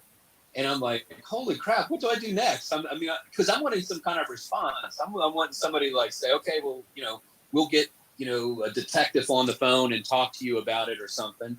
So I was in Tennessee at that time. So I called 911 in Tennessee, gave them the same information. They're like, okay, thank you. And so I'm sitting there still and I'm like, man, I'm going to go drive by there. Now it's about 2:30 in the morning. So it's a couple hours after now. And I went and drove through there again. And, you know, where I had seen him, I didn't see anything. I drove all the way into Waterville. Let me interrupt, but I'm not trying to be rude. Why did this guy just not follow him? North Carolina. I turned around and came back. And, you know, I went and parked. I was going to sleep at this rest area for the night. And in North Carolina. So I was like, okay, I'm in North Carolina now. I'll call 911 again and see if I get any response from the North Carolina police. And they took my information and said, thank you again. And I mean, I was so jacked up, I couldn't sleep that entire night. I mean, I was. So let me ask you something. Did you, first of all, the lighting, when you got to see him, when he pulled up, was it this little parking lot? Was there street lights? How did you get a clear picture of him based on the fact that it was 12:30 in the morning? Yeah, well, it was just our two cars had our headlights. I mean, that was about it. I mean, I have a Cadillac, so, you know, you've got the interior lighting in the Cadillac. I pegged his car. I mean, I wasn't trying to pay attention to what it was, but, you know, what I told the FBI is, number one, it was a new vehicle. It wasn't like an old beater truck or something like that. Yeah, you thought it was what, an F-150, or what would you classify? Yeah, an F-150, and I thought it was white. You know, again, maybe it was another light color, but I said it was a white F-150.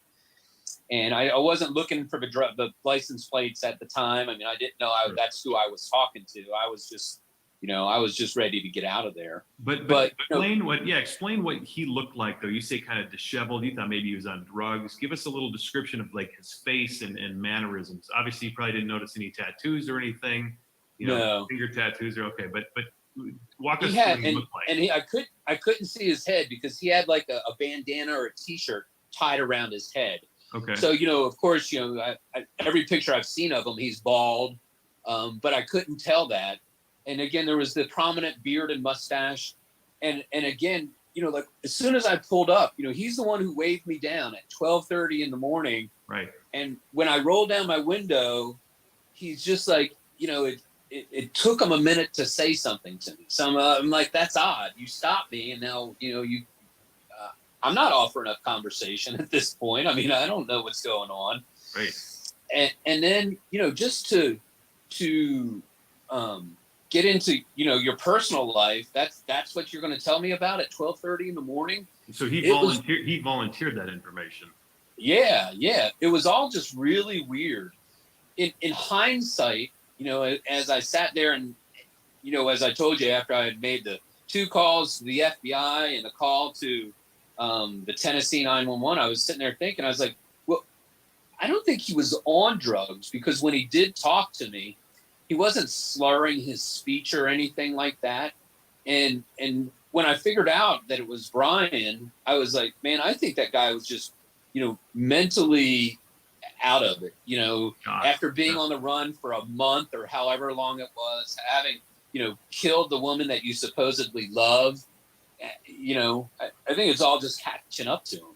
And then to actually stop somebody in the middle of the road, it's like, I mean, it's almost like he's wanting to be caught, you know?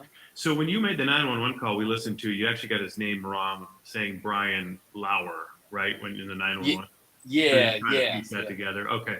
So, but you had a knowledge of the case and you had known what was going on and you kind of knew what he looked like, but once you looked at him after the fact, that really struck a nerve and that told you that was him. Yeah, absolutely. I'm an engineer. I pay attention to detail. I mean, that's what we do. Right. And I'll tell you, I mean, there's just no way that it wasn't him. I mean, I looked at his face, 15 minutes before I pulled it up on the internet, and there's just no way to me that wasn't him. It wasn't like it kind of looks like him or something like that. I mean, it was him. And as we watch this case, even today, on my Twitter feed, people are talking about more sightings out there at the trail, trail.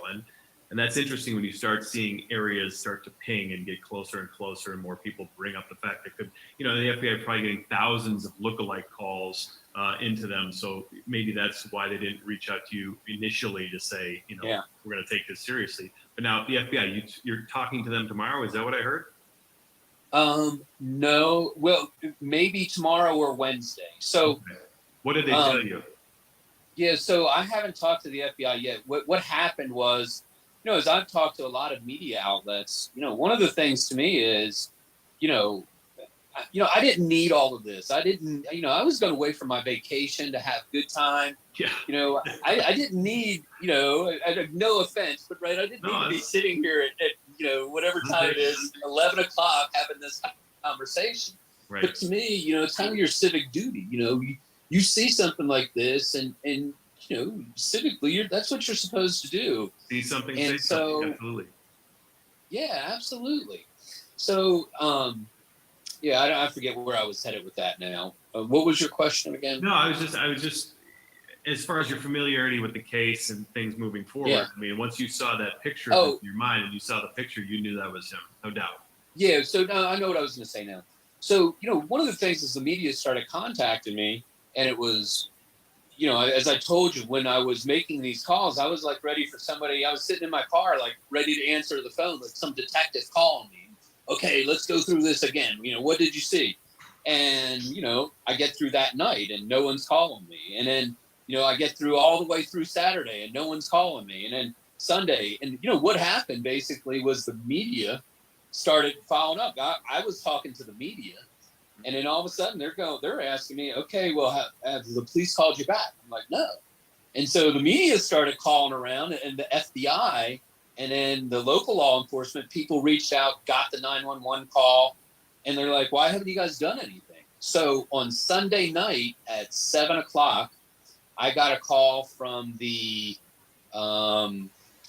North Carolina sheriff's office that my 911 call went into.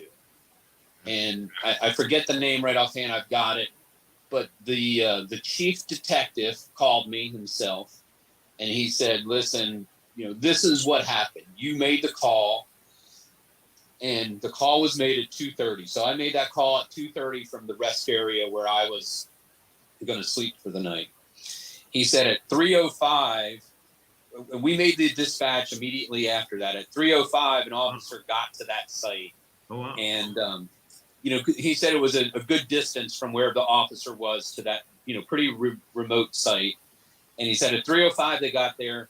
They rode the area till 3:54.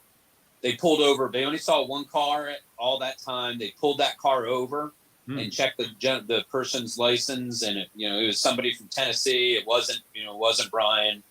And so he said, but I apologize, because part of our protocol is that on 911 calls that we, the person that calls it in, that we follow back up with them to let them know what happened. Okay. And he said, I apologize. We didn't do that with you. So I'm sorry that you're out there and not knowing. He said, and again, this is on Sunday. He said, I spoke with the FBI twice today, and we want you to know that, if you want to meet with the FBI, they're willing to meet with you. Okay. So I texted the chief deputy back today, and I said, yeah, we can meet Tuesday or Wednesday. So he's setting up a time. Okay. So I'm just waiting to see, when that is. So just to summarize, and the facts that you have, white pickup truck, possibly an F-150. What was the What was the parking lot? Where was the closest location you can tie that parking lot to that you remember? Well, it is the. I mean, I've put it on a pin and I've sent it to people, but I mean, it's the Waterville Road at the end of Waterville Road at the Pigeon River Bridge. The parking lot is actually underneath the bridge, so it's Waterville Road, Pigeon River. It's right there. Got it. And when he asked about California, did you just assume that's where he was headed next? Well, not when he drove down Waterville Road. I mean, to me, it's, you're not driving down a small 2-lane country road to get to California when I-40 is right next to you. Did you get the impression he was camping out there or was just passing through and happened to be upon that parking lot? I did not get the impression that he was camping out there. Some people have asked me, did he look like he's been living, under a rock, so to speak, out on a trail or whatever. And again, I could only see him from here up, or here up because he's sitting in a pickup truck. But, his face didn't look dirty. I mean, he didn't look, I told somebody else today, I mean, he didn't look like I did today when I got off the Appalachian Trail. Well, you did 17 miles today. I mean, that's pretty impressive. Yeah. So, I mean, he looked fairly clean to me. Okay.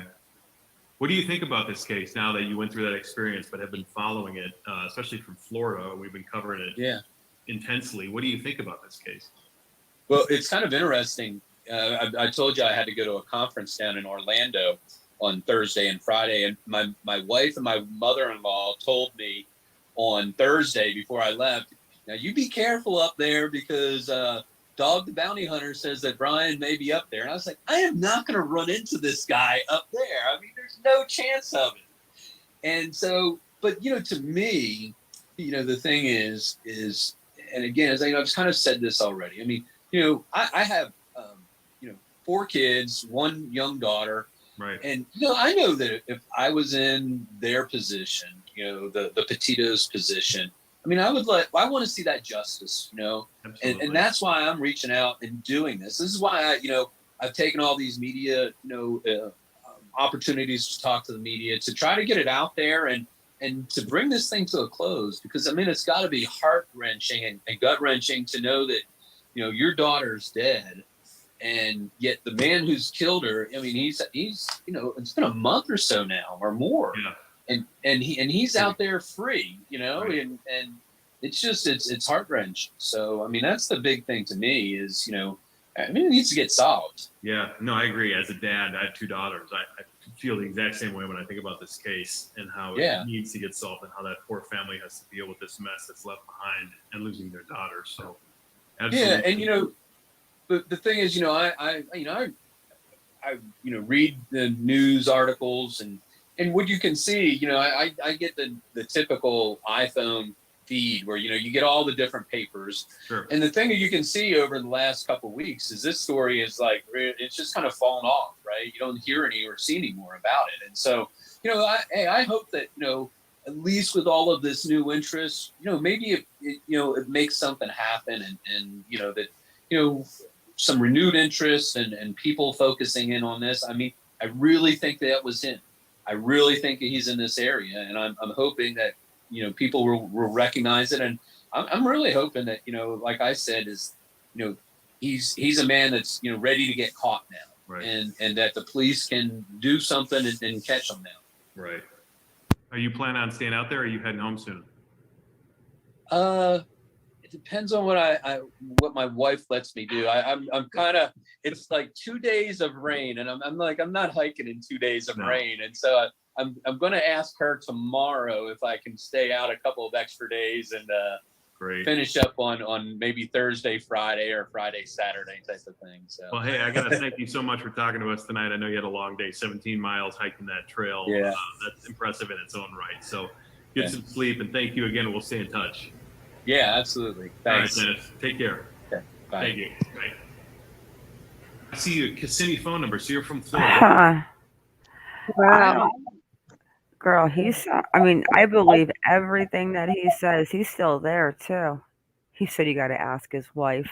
He made the point about engineers paying a lot of attention, and I definitely, that's so true. I believe him too. Okay, but here's the question. If he's got a white truck and he's had that truck since what was the date supposedly he went? 14th? 11th? 14th, 13th? The 11th is when they reported her missing. Yeah, what day? 13th? I think it's all blended in together. I feel like it was the 13th. I know it was. And I feel you like I know think the days of the week better than the numbers. and you think he would only have made it to that part? Let's go see where this is. Davenport Gap, Waterville Road. Maybe he's Chicken thinking River Bridge. strategically, like, I'll just go little by little. You think?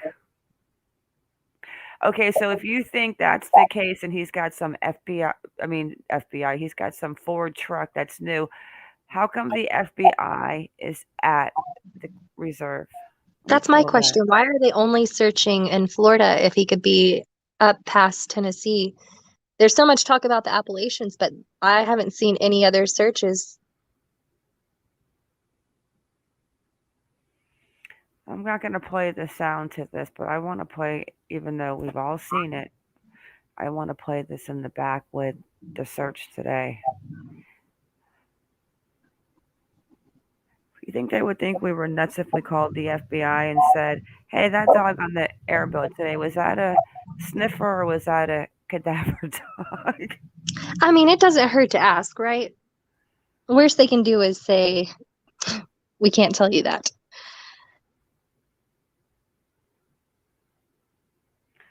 I'm not going to play the sound. I just want to see that area again. I feel like we need to write down a there. list of questions for them. And my gosh, they are deep in that reserve.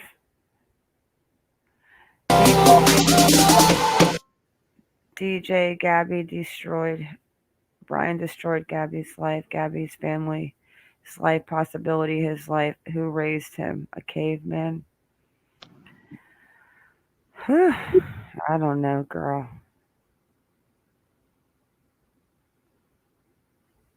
He definitely has issues.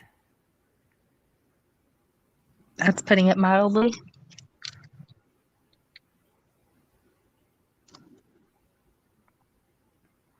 Definitely had some serious issues. Are they still searching the reserve?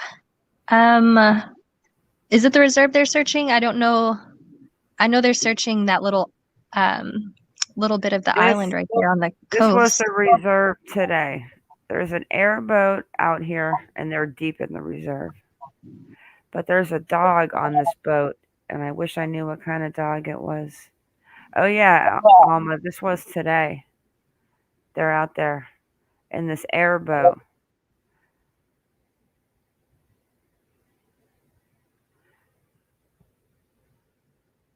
Yeah, they're looking. They're out there. Sure, I would imagine that there were some others out there. How about the sighting in Canada that we were talking about, a couple of weeks ago, the potential sighting in Canada, and that was quickly. They said that they've had 10 sightings of Brian on the Appalachian. Disproven. It's just everyone is on edge here, I think, with this story, and there's just so many people who want him to be found that it's almost like you're willing it into your eyesight to be true. Yeah, and again, the Haywood County Sheriff's Office says that they thoroughly investigated this tip and nothing came of this tip, but they also had 10 other calls in recent days of people thinking they spotted him. A lot of media coverage, a lot of news coverage, and people certainly on the lookout to try to find Brian Laundrie here.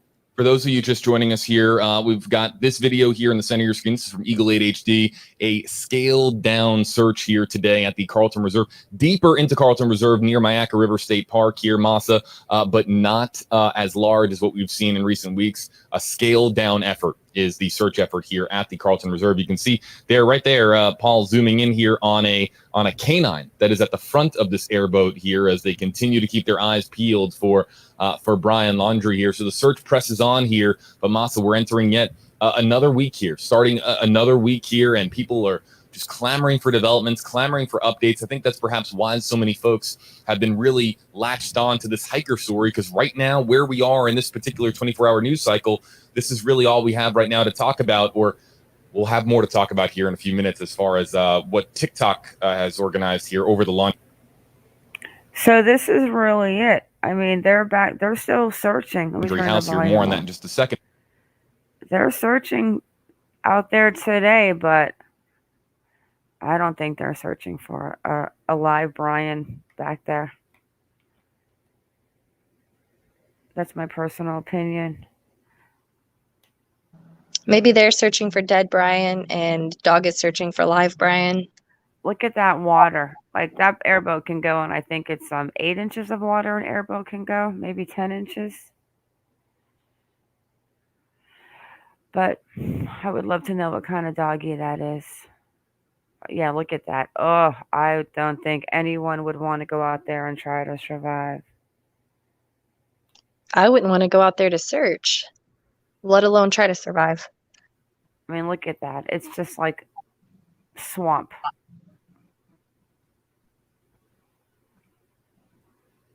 Yeah.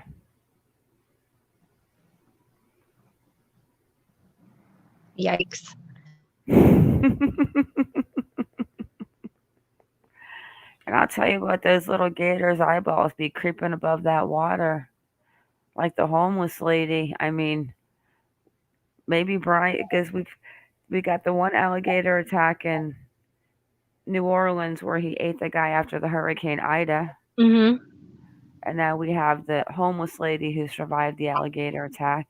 I think the third one might be the discovery of Brian. I sure hope so. I hope he leaves just enough behind that they don't have to go searching. They're like, yep, alligator got him, but we can give this chunk to his family.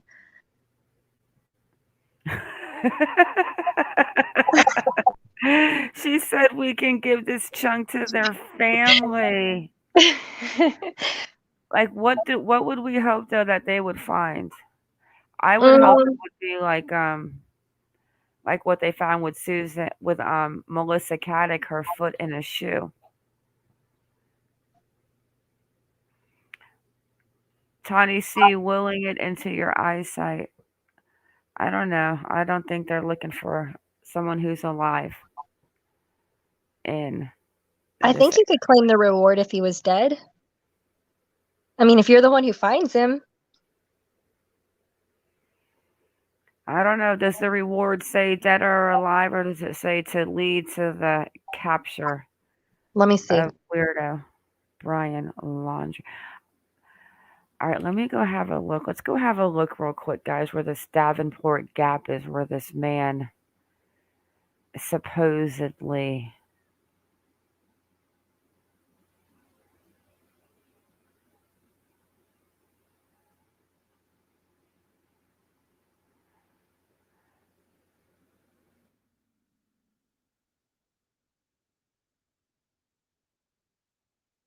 So, shelter access, Tennessee, or let's just see where Davenport Gap in Tennessee is.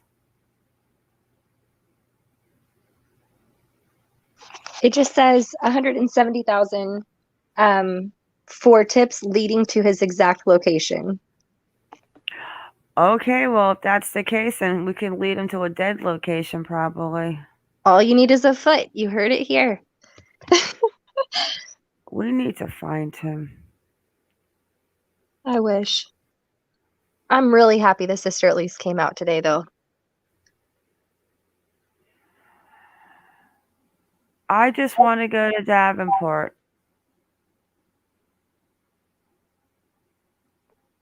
I don't care where we're going from, the home, the house, Canada, Mexico. Just take me to Davenport.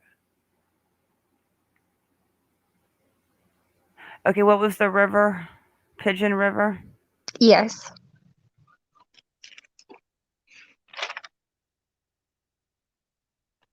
North Carolina or the one or Tennessee? North Carolina.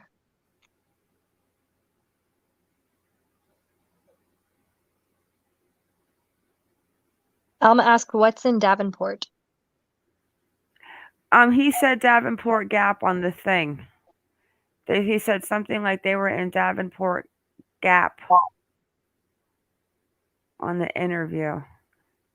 Something about Davenport Gap, and then something about where Pigeon River goes over, and they parked under that bridge.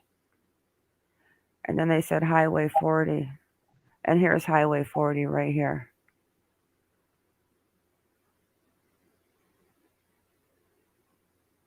This I mean, is I can Highway kind of 40. see that. Right in the middle, that line is Highway 40. And here's the Pigeon River, where you can see it. And I don't know if this is what he's talking about, where it goes underneath the overpass with a bridge. It Oh, could be that's right like, here.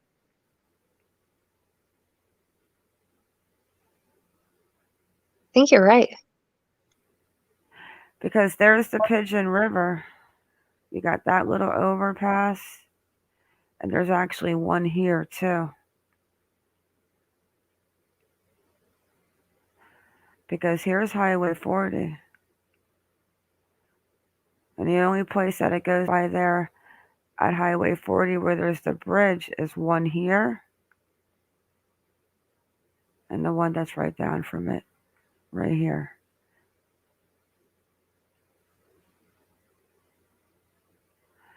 But like it could have been down here, like on this road. So that's the area around there somewhere where he ran into Brian. Do you think that if he's there, he's really headed to California, or that he's looking for a more specific part of that mountain? Do you guys remember why he mentioned Davenport Gap in the chat? I didn't see that or hear it. Yeah, he said something about Davenport Gap. He definitely did. I wrote it down. Oh, Waterville Road. Wait a Ah, second. there you go.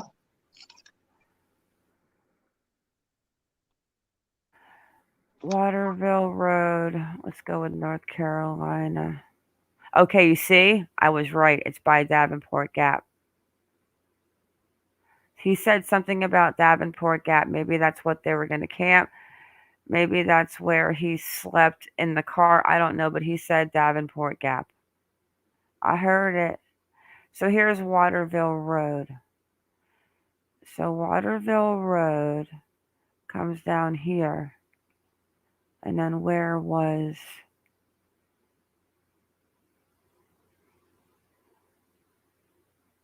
Okay, there we go.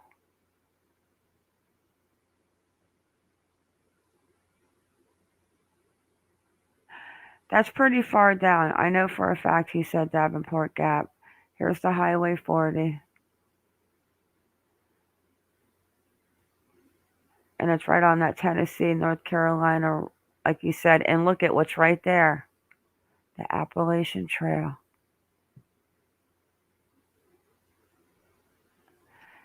Do you think somebody stashed a vehicle for him? Like he Oh, hiked where... up the trail and got the truck, and now he's on his way to California? Okay, here's the Pigeon River. You see the Pigeon River down here? Yeah.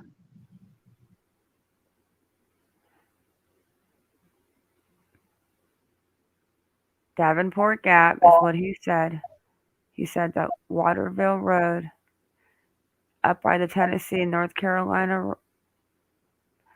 border. There's the start of the Appalachian Trail, Snake River, Waterville Road.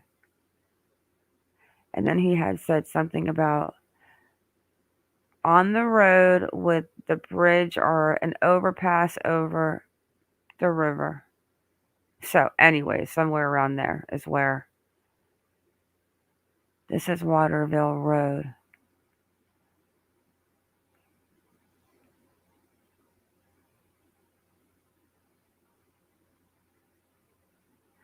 And this right here could be this. Here's the Pigeon River. and here's the 40. So maybe, is that a dam? That's the water power That's what it station. looks like. And here's that Tennessee, North Carolina line too. I just wonder why he would bother going that far into the Appalachians if he's just going to turn and go to California. That's, I don't know. Well, maybe he thought he wasn't going to California. Maybe he was just, I don't know, but there's the Appalachian Trail. To start right there. Here's Waterville Road.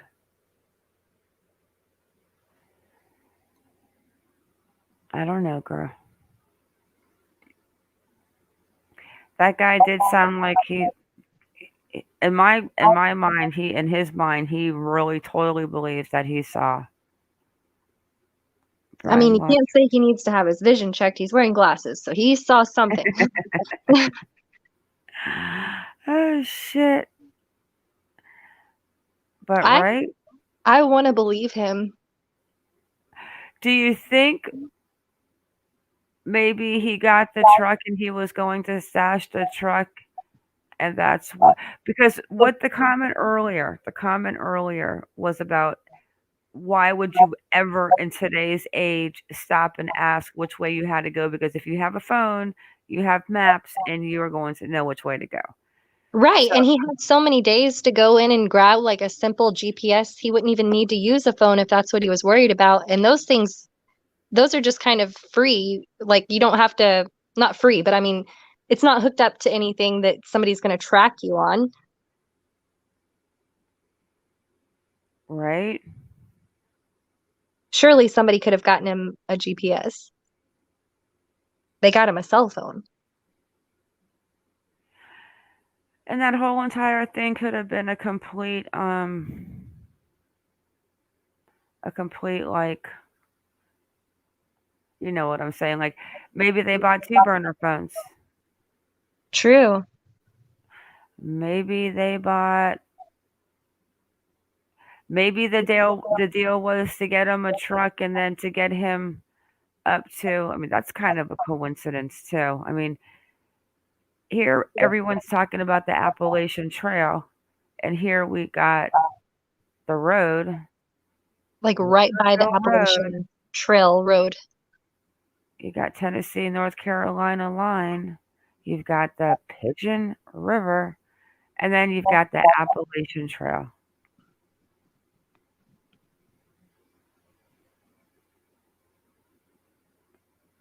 If he's a slow and steady kind of guy, like slow and steady wins the race, maybe he kind of took his time to get up there. And then we've got the people that are over in the reserve. And let me explain another thing, what I think personally is I don't think they're spending that much money and worried about him moving at night without having any night things going on, because I do not think they're looking for, I don't think they think Brian's alive in there. I think they're looking for a gator bait, Brian. A gator bait. I agree. Every night I look for some sort of activity, and it shocks me that nothing is happening overnight. Like this, for this to be the first night, this many nights in. Wow. Yeah, but like I think he's just saying he's headed to California just to throw people off. But if you're like one of the most wanted people alive, why are you flagging someone down after midnight to ask them which way is California? But then, has anyone ever seen him with a T-shirt tied around his head? Have you ever seen pictures? That made me laugh.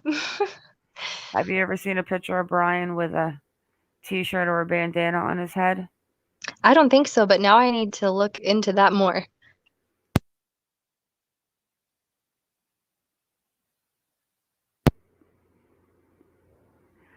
I don't know. I keep going back to they are not spending that much money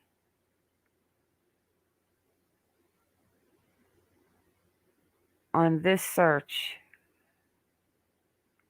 Oh, we don't care about Brian's house. That plane, though, guys, for 2 hours. I would have had my AirPods in blaring.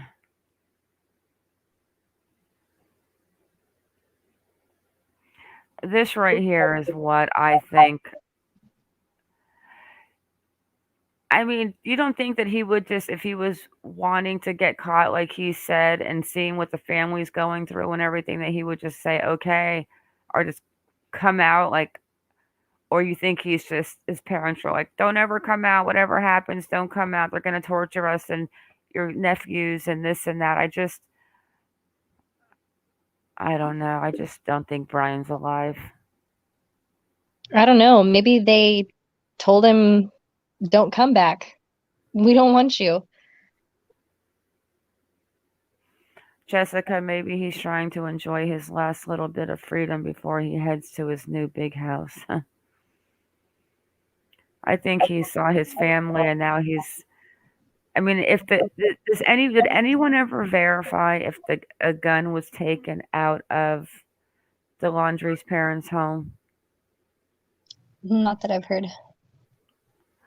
Because if he had a gun, I would honestly think that he's doing one of those, let me run on the trail like those 2 bank robbers or that escaped from prison did, and then when the cops finally caught up to them, they had a shootout. I have to think that maybe, maybe that's what he's doing, but it is odd where that man saw him and where the Appalachian Trail is.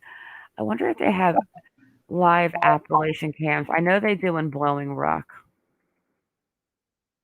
North Carolina, up at the what is the name of that ski place? I feel like they do because they film a lot of like eagles and stuff, the nests. Yeah, but not them. They've got Blowing Rock. I think it is Webcam Trail Quest Appalachian Trail. Trail Quest. Webcam's Trail Quest. I think this is the one. 1 second. Let me see. Yeah, so they give you Glacier National Park. But there was one that showed cities. And you could actually see like Blowing Rock and if you scroll down a little, they have it broken down. You can see the ones on the Appalachian. On where? The Trail Quest. Yeah, I'm looking on Trail Quest. Let me see. Webcams. Oh, Trail Quest. Okay, hold on 1 second. Let me see. Glacier National. But this wasn't the one that I was talking. I was looking at one the other day, and you could literally just see like.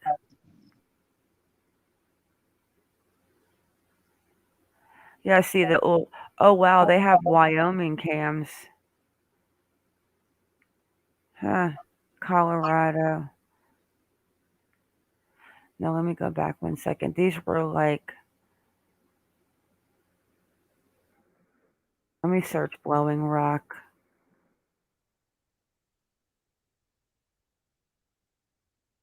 I remember we were there and we went on, told my mom and called my, like, go to this website. We're gonna say hi to you.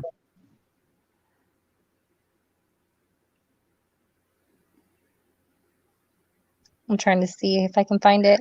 Yeah, this is it. King Street, Boone, Sky Valley Country Club, the Bluffs on Blue Ridge Parkway.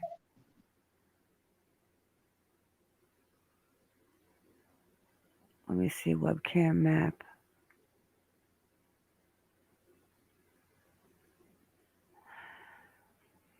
Yeah, there are webcams, but I'm wondering if they have like trail cams, not like at the city. Like people that have trail cams, like on a YouTube page, or not that we're gonna find them, but Oh yeah, smart. I don't think we're going to see him walking and blowing rock. Oh, here's 48 live cams in the Appalachian Mountains. Let's see what this is. Let me share.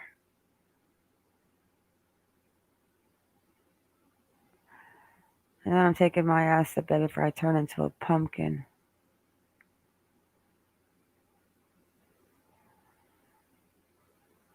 All right, so what is this? Webcam, Appalachian Mountains. Oh, maybe ski cams? Let's see. I love technology.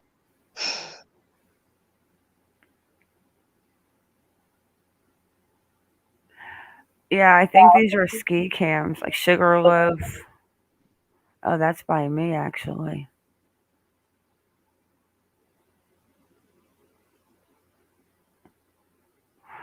Yeah, there were. I was trying to find. Yeah, that's a ski resort. I wanted to see like if anyone had live trail cams. Let me look at what the comments are going on. I don't think I don't think he is in the swamp. I don't think he would stop a car and say he's lost either. Where would he get a car? From a family member, the authorities should really question them. Exactly, unless he rented a car to get him to a certain point. But if he was right there by the Appalachian Trail, why would he flag someone down and ask them how to get to California? Especially knowing that area so well, supposedly already.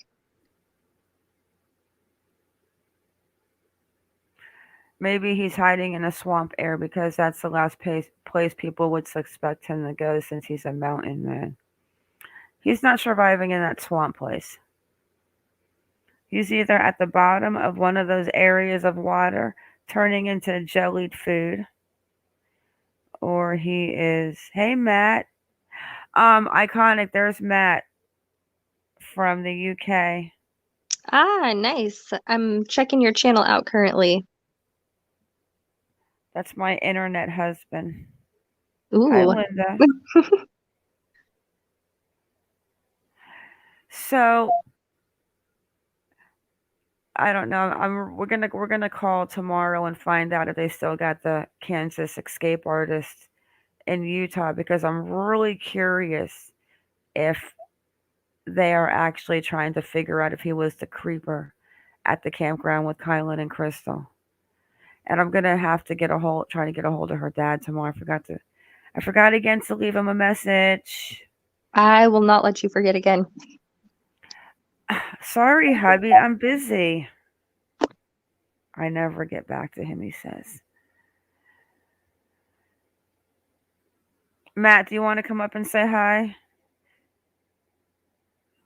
And so what else? And then we've got the other girl, poor Morgan, who was in the vicinity of that area. Is it a coincidence and probably the same guy?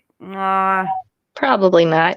Probably not. But is it just crazy how it makes a perfect triangle and it's crazy. So close. If they said to me that he was responsible for the girls at the campground and her, I wouldn't be like, "Oh my god." And I'd be like, "Oh my goodness." But it lines up too perfectly. But at the same time, what lines up perfectly is the campsite and the two girls and the creeper next to them and the dates of them. Yeah, that lines up perfectly. That blew my mind. That's almost scary. Yeah, we found there's some scary stuff going on with the escapee, Matt, from the Kansas mental hospital and where he was caught and how close it was to the girls that were found murdered in Moab. And he was also found at a campsite. Did you say he had an affinity for blondes too? Or am I crazy? No. I said that when the girl that used to work with one of them at Moonflower went and found went to the campsite to see what was going on and found one of them at the campsite deceased. She only saw one of them, so they weren't left close together. And then she didn't know if the person that had did that was still there, so she got out of there and called 911, but she couldn't see Kylan from where she was. She only saw the blonde first. Man, I can't imagine being the one to walk up on that. So she saw Crystal first, and she didn't go any deeper to figure out where the other girl was because she was like, I have to get out of here and call police. I don't blame her. But supposedly they were shot, and supposedly they were something about in a little bit of like water, 2 feet of water, a little creek, a little something. I don't know. That could be a rumor. I think maybe I heard it from her father. I don't know if I heard it, read it, or heard it from like one of my chickens. The chickens have all the tea. But I thought that I did hear something about shot, and one of them was found in water, a creek, a little river, but it wasn't deep water. I think the father had said this on the interview he was on. And that the water was like, just like maybe above your ankles a little bit or something. I don't know. No, Linda, I don't think Brian's a serial killer. I think Brian snapped like a cracker. The 2 women were drug related? I haven't heard that. I haven't heard anything about drugs. I heard about the creeper guy at the campground that was camped like right on top of them. Hang on, Matt's got a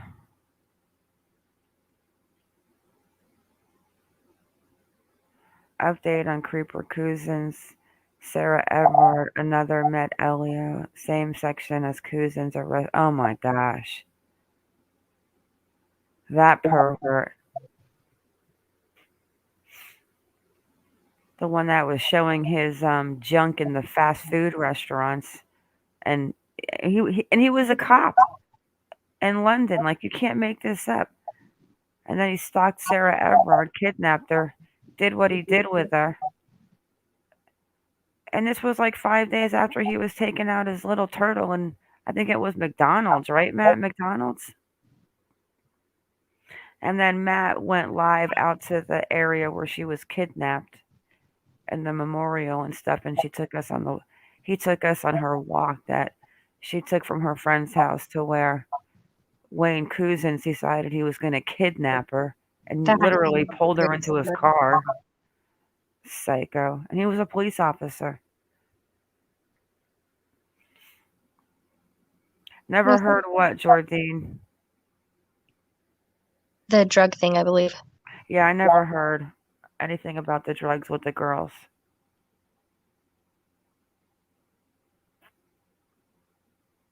What I did hear about the girls is, and the father said this out of his own mouth, that Kylan was living somewhere else and she moved here to be with her father, met Crystal, who's older than her. But I guess before Kylan got to Moab, she was like real depressed, suicidal, talking about like things that she was going to hurt herself and a few things like that. But then when she met Crystal, like everything just changed for her, which is just so sad. And then you have some creep or whatever. Someone's asking to see a picture of the escape artist. Oh, you want to see a picture of... Oh, he's a real character, this guy. Show that picture of his crazy face. The Kansas sex offender hid in a Utah campsite with a fake name. Let me close out these other windows because I'm going to end it after this picture. Getting tired. Yeah, let's go look at the creeper again. Creeper. And he changed his name, and I mean, the distance, you can't make it up. His distance alone was, let me get rid of this ad. Hang on a second.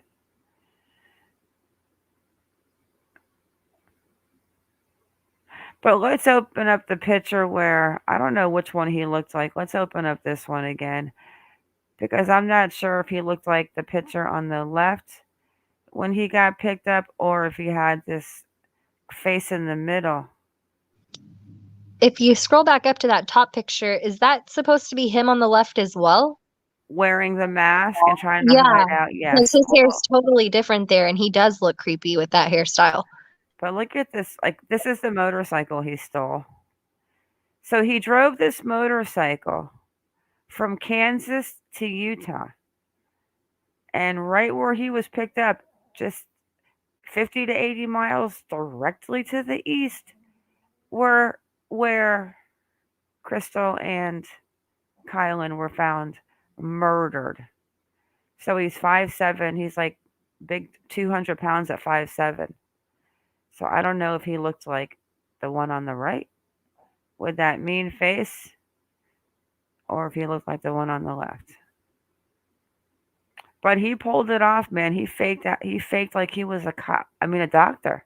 He got past 5 security doors. 5. I mean, you have to give him credit for that. And he drove this motorcycle. That poor bike. Oh, thank you, Angel. Let me look at what the comments were. Something about the van had drugs. Yeah, if you scroll up a little too, there was another comment about Gatorade. They said the van had drugs. I forgot whose channel I saw it on. But didn't know if they were dealing drugs or drugs. Wait, the girls? And don't know how May could have been involved. I'm talking about Kylan and Crystal. What van? They had a van? I don't know what they were staying in. Did they have a van? Linda Ray says yes. If it wasn't so late, I would dig up the article from the dad. But I'm going to reach out to the... I'm excited about calling the FBI. I hope they don't track my number and say, like, let's go arrest her right now. You can call from my number. Wanted. Where's Shredder? Is Shredder in here? Hi, Nita Phillips. Yes. I see Shredder. Hey, Shredder. Okay, let me see if I can see this real quick. Let me see if I can find that interview with her father.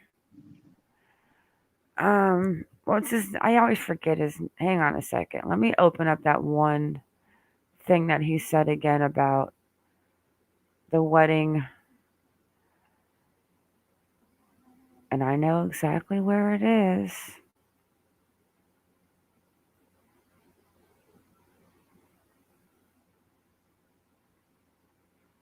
Let me get his name. Sean Paul Schultz.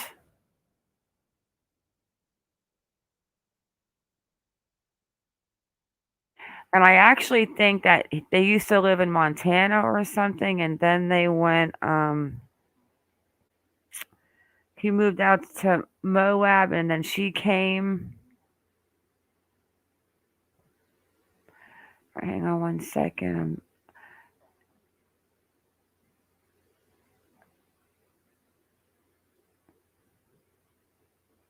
6 days ago. One sec.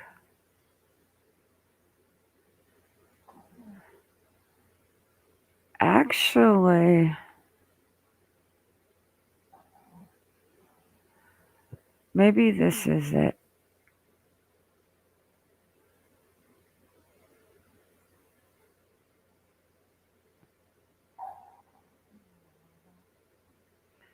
All right, let me share screen. I don't know if this is it. I could be totally wrong right now. Guys, I'm getting sleepy. All right, let's see if this is the one.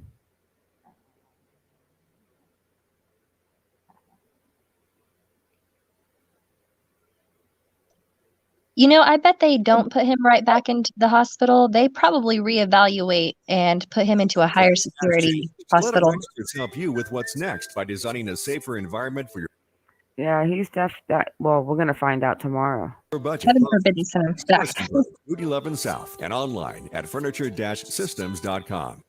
We don't feel safe. Moab is crying out a plea that we do not feel safe.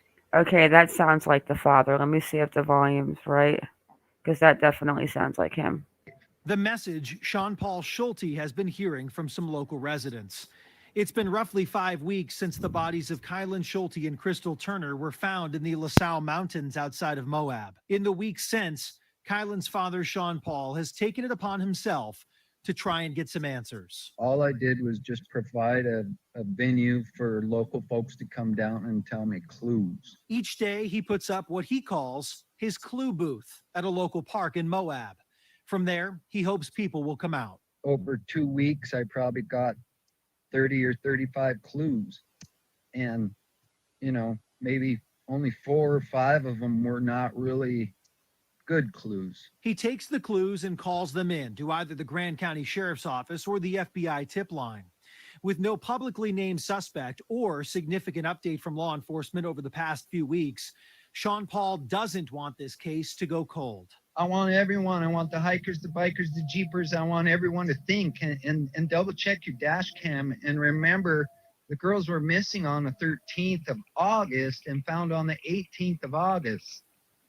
So let's focus on the mountain during those times. The most recent update from law enforcement came last week, but didn't reference anything specific pertaining to the double homicide investigation.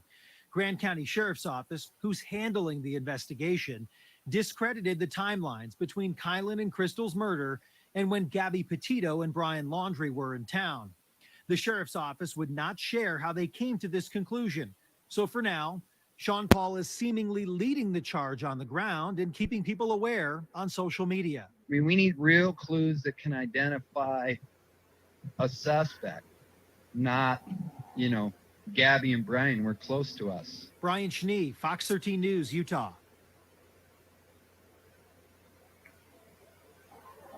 Huh.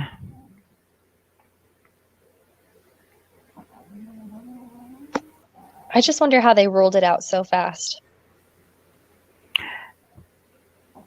Maybe because they know how Gabby was.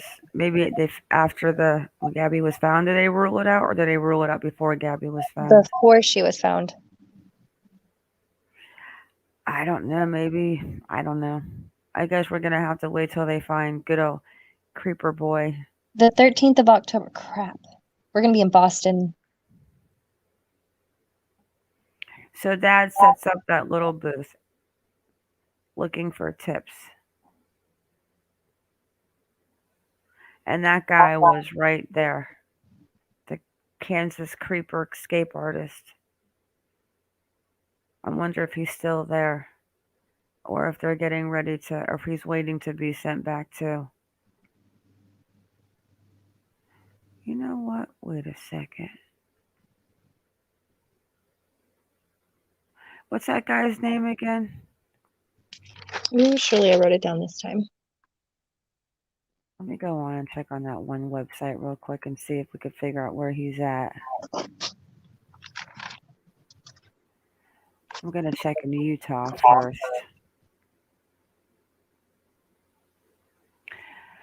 His name is John Freeman Colt. So let's find. So I'm thinking that hopefully Freeman's the middle name and the last name is Colt. Let's see if we could find him in Utah. Oh, well, let me share a screen because I found him. So he's still in Utah.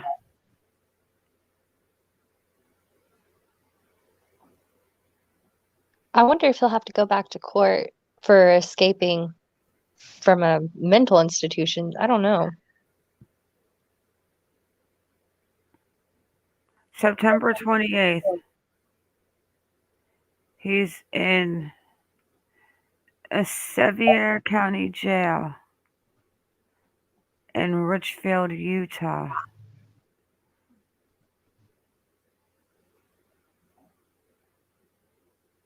Yeah, I can get notified when they move him.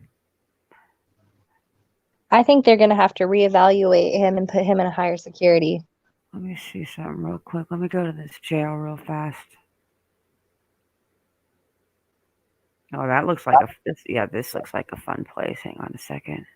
Lavender drops work wonders for getting babies and kids to sleep. I will tell you that. They put me to sleep.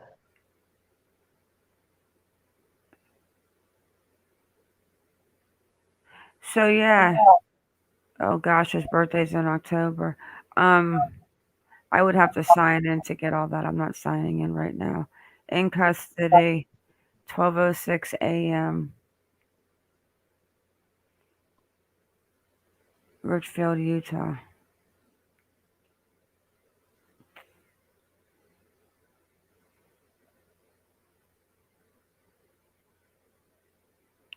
Let's see where he's at.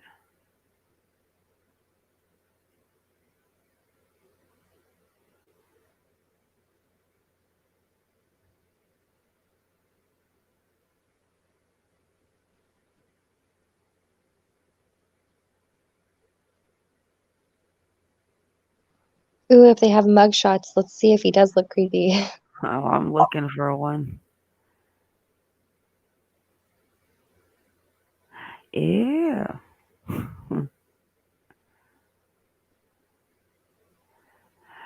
Why is this man's name so hard to remember? That's how tired I John am. John Freeman Freeman Colt.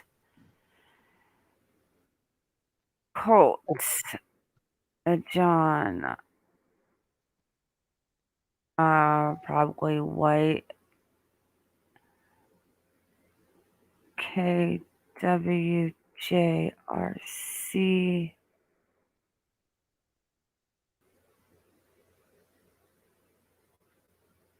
What? 12 a.m. to 1 a.m. Let me refresh this. He is the guy wearing the mask. So I don't know what's going on with this webpage, but it's like broken. Let me try it again.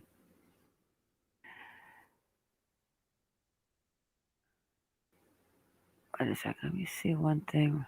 The Tennessee Felony Offender Database is updated daily between 12 a.m. and 1. And that's what time it is. It's 12:35 a.m. There was a $10,000 reward for him. And somebody called them in. Nice. Good for them. I'm definitely going to get notified when he moves because I'm curious to see how long they keep him out in Utah. Because obviously, whatever he did in Kansas because that is where he is in a mental institution. I mean, if he stole the bike, they could arrest him for that. All right, guys, I'm just going to check one more page. Let's check and see if Dog the Bounty Hunter's up to anything, which he's not even posting really. He's got other people doing it. But since he's out tonight, you would think maybe. And who was the other one? It's always His daughter. And we got his daughter, that's right. And he's always there. Nope, he hasn't been out either, Lisa.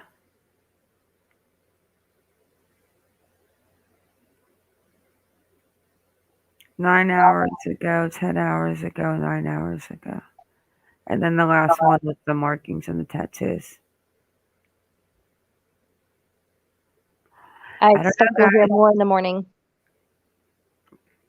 Wait. What did Shredder say? Hi, everybody. I watched an interview today with the woman who found them, and she goes into detail. There were Gatorade bottles all over around the first body. Who am I also think was the younger one. No, yeah, I know what you're talking about, Shredder. She found Crystal first, the blonde, the older one. Yeah, yeah, that interview, a poor woman. I couldn't even imagine what she has to see every day in her mind when she thinks about. Oh, gosh. I could not do it. Yeah, She's on two. What was it? The Cyclops? What was his name? The other one, and Ink, Ishmael. yeah. And who was the other one? The PH. I forget. Let me look in Discord. I sent it over. Plolex. Maybe like Pascal or something. One sec. Something like that. Anthony. I think it's weird though how close that creeper was to that girl, those girls' campground. They need to find a new way to make these guys tick, find out what they don't like, and then keep applying that. Maybe that I'll put them in a little bit more manageable. You don't let them out every time. This guy escaped. He acted like a doctor. The Pascal show. There you go. Thank you, Nita. That's where it was too.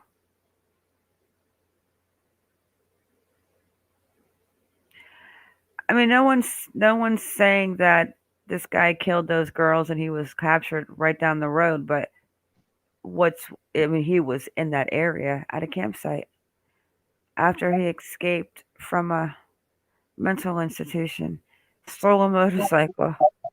Ah, what about a Colt 45, Anthony? Oh, because that's John Freeman's last name. Colt 45. I don't know if he had a gun. I know the girls were shot. Oh, you And make a good point. She said like the first girl she saw when she got there, because she didn't go any deeper to find out where the second girl was, but I think she said that the girl was partially unclothed or partially clothed, or I forget how she worded it. But and then you've got a SP on the loose from Kansas that's like right there. Is it a coincidence? Could be. Could he have met up with them driving through that area, going to where he was going? He probably drove through that area. I mean, it's not like you have to sidetrack and go like 30 miles north to do it. It's like right there on the road. So, it's weird. It's very Definitely interesting, though. worth thinking about. But do I think he actually got a hold and met up with Morgan and somehow got her out of her house after escaping a mental hospital and driving across the country? No. Whoever got her out had to have some planning and had to have some time for some serious manipulation. To get a teenager to leave, a 17-year-old especially, to leave her cell phone and her wallet, her car, and just leave. But hey, Elizabeth Smart was snatched out of her house. Polly Klaas was snatched out of her house. You just don't know today. Maybe the escapee was up there. Saratoga. Gabby was offered a Gatorade, but she swapped it out for a water. He threw it back in his car. The cop did. Yeah, the officer said, "I have a Gatorade. Would you like one?" Or I have water in my car, and she says, "Oh, I'll take a water. I only drink water." Yeah, she said, I only drink water. And then he You brought guys, out his monster aluminum water tank with the ice cubes chinking in it. they think there's a police officer serial killer. I don't know about that. I don't know. The options are with what's going to happen tomorrow if, like, the next day there's nothing new on Brian, the next day there's nothing new on Brian? I mean, when you think about it, if he was really taken by a wild animal in 250, what was it, 2,500 acres of swamp, Oh, it's a lot. I don't know if he'll ever be found if he's been taken by wild animals, especially those pigs. Oh my gosh. Between the pigs, the alligators, the coyotes, and the fish, yeah. Hello, media is evil. Yes, it is. Insane theory. What? That the Kansas creeper could have taken could have met Crystal and Kylan? I don't think that's strange. But taking Morgan, that's a little bit of a reach. Oh, yeah.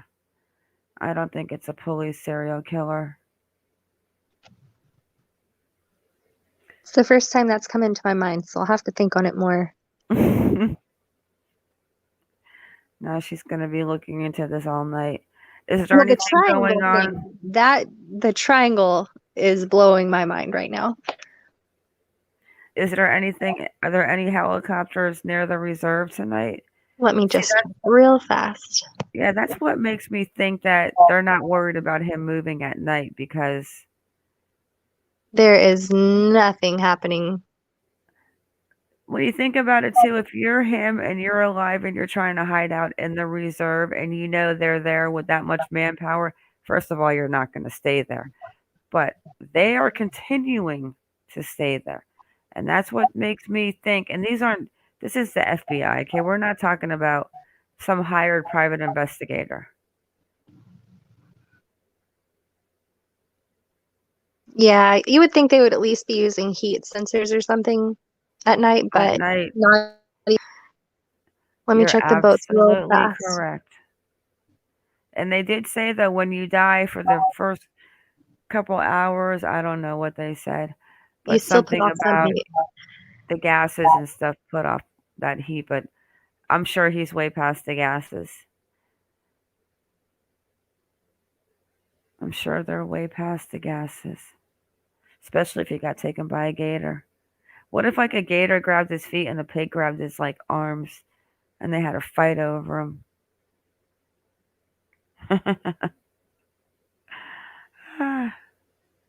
I need to make a meme with a gator with Brian's little head in his mouth.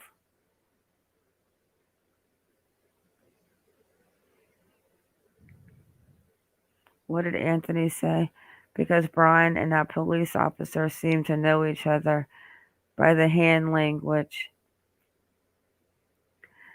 I don't know. He's a weird little guy. He's little. He's balding. The way he walks, his long arms and his duck feet. Like, his feet are really. Well, it's not pigeon toed. It's duck toed, right? Duck feet.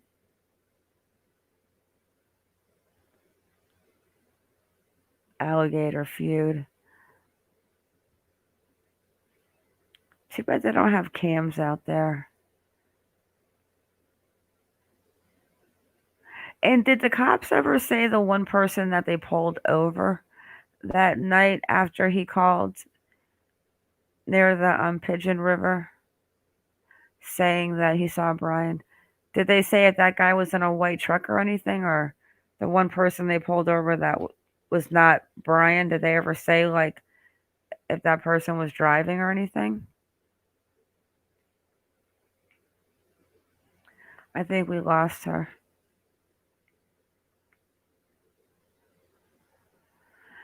I don't know, guys.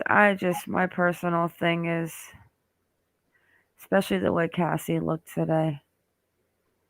It honestly looked like she didn't even give a shit anymore. She's just, like, completely over the whole situation. Her color was off. She looked like she had bags under her eyes. She looks like I believe her when she says that they've cut her off pretty much.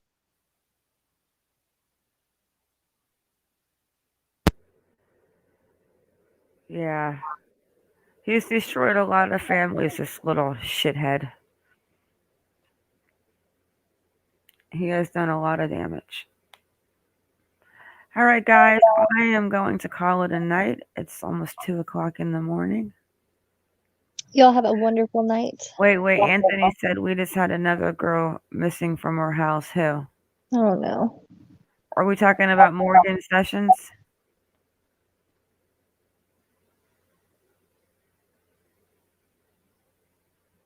What channel? Media Evil. Maybe Jessica Thompson's channel. Oh.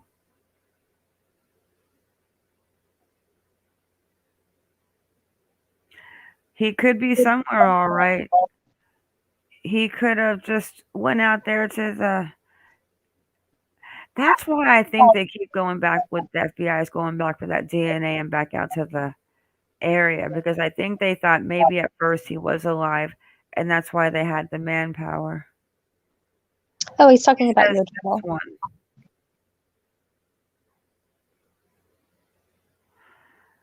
Why are we not on camera? Because we're too tired. I go on camera. I haven't been like in the last 5 lives, but during the day I'll do it. I'm not afraid to go on camera. I don't really mind either. I don't mind being on camera. Exactly. So then when they scaled back the search and they stayed at that area, I think they only scaled it back because now they're like, I think they're looking for what ate them. I mean, I hate to say that. I mean, I just feel like that's why they're still there. I think he might have left some stuff in DeSoto. I think maybe his family thought that whatever he told him was going to be the case, as far as maybe he said he was going to go to the reserve and hike and think about things, and then he would come figure it out and talk to everyone. But then I think after the burner phone was found, I think the parents realized, no. There's We were something just more going on. we were just talking about Morgan Sessions. Yeah, you have to go back to the big, like almost to the middle, the whole that's about Morgan. Yeah, Morgan was definitely part of this live tonight. I want to know if she's still blonde now or if that's an older picture because I've also seen the picture of the dyed hair. So Yeah, and you know from the Pinterest that she definitely likes those colored hair. And that one picture she has it's pink pink. hair. Yeah. Pink. It's definitely important if we're looking for her to know which one's more accurate. What are you coughing on, monkey butt? Poor little things like having a hairball. Yeah, there's a lot of interesting things. So I'm definitely going to stay on this Vine control and see if this guy has moved because I know it's only been 6 days. I know that states have 30 days to come get you and take you to the place where, has where you're from. But now, if it's something different, I don't know. But I will definitely have to call and say, so this guy is sitting in jail over at, where is he again? Oh, he's in Utah somewhere. Sitting at Sevier County Jail. Is he a suspect in the Crystal and Kylan murder? I'm just curious because, like, he was right there. The dates add up. Could he have run into Morgan? Ugh, my gut probably tells me no. But Crystal and Kylan, it's absolutely feasible. Mm-hmm. No question about it. Did he do it? Do I think he did it? I don't know. But if we hadn't have been looking at Morgan, I don't think we would have pieced those two things together. But the dates, add up, the times, the place, the location. I mean, it's not even like out of your way. It's like on the way to where you were going. Mm-hmm. Yeah, you don't have to make that up. All right, guys, everyone, thank you for coming in. Stay vigilant and keep your babies safe. Girl, I will give you a call real quick and I'll say goodnight to you on the phone. Definitely. Y'all have a great night. Love you guys. Be safe out there, guys. Don't take candy from strangers and stay away from vans that say will have no windows or they say free candy on the side. All right, guys. Have a good night. Good night.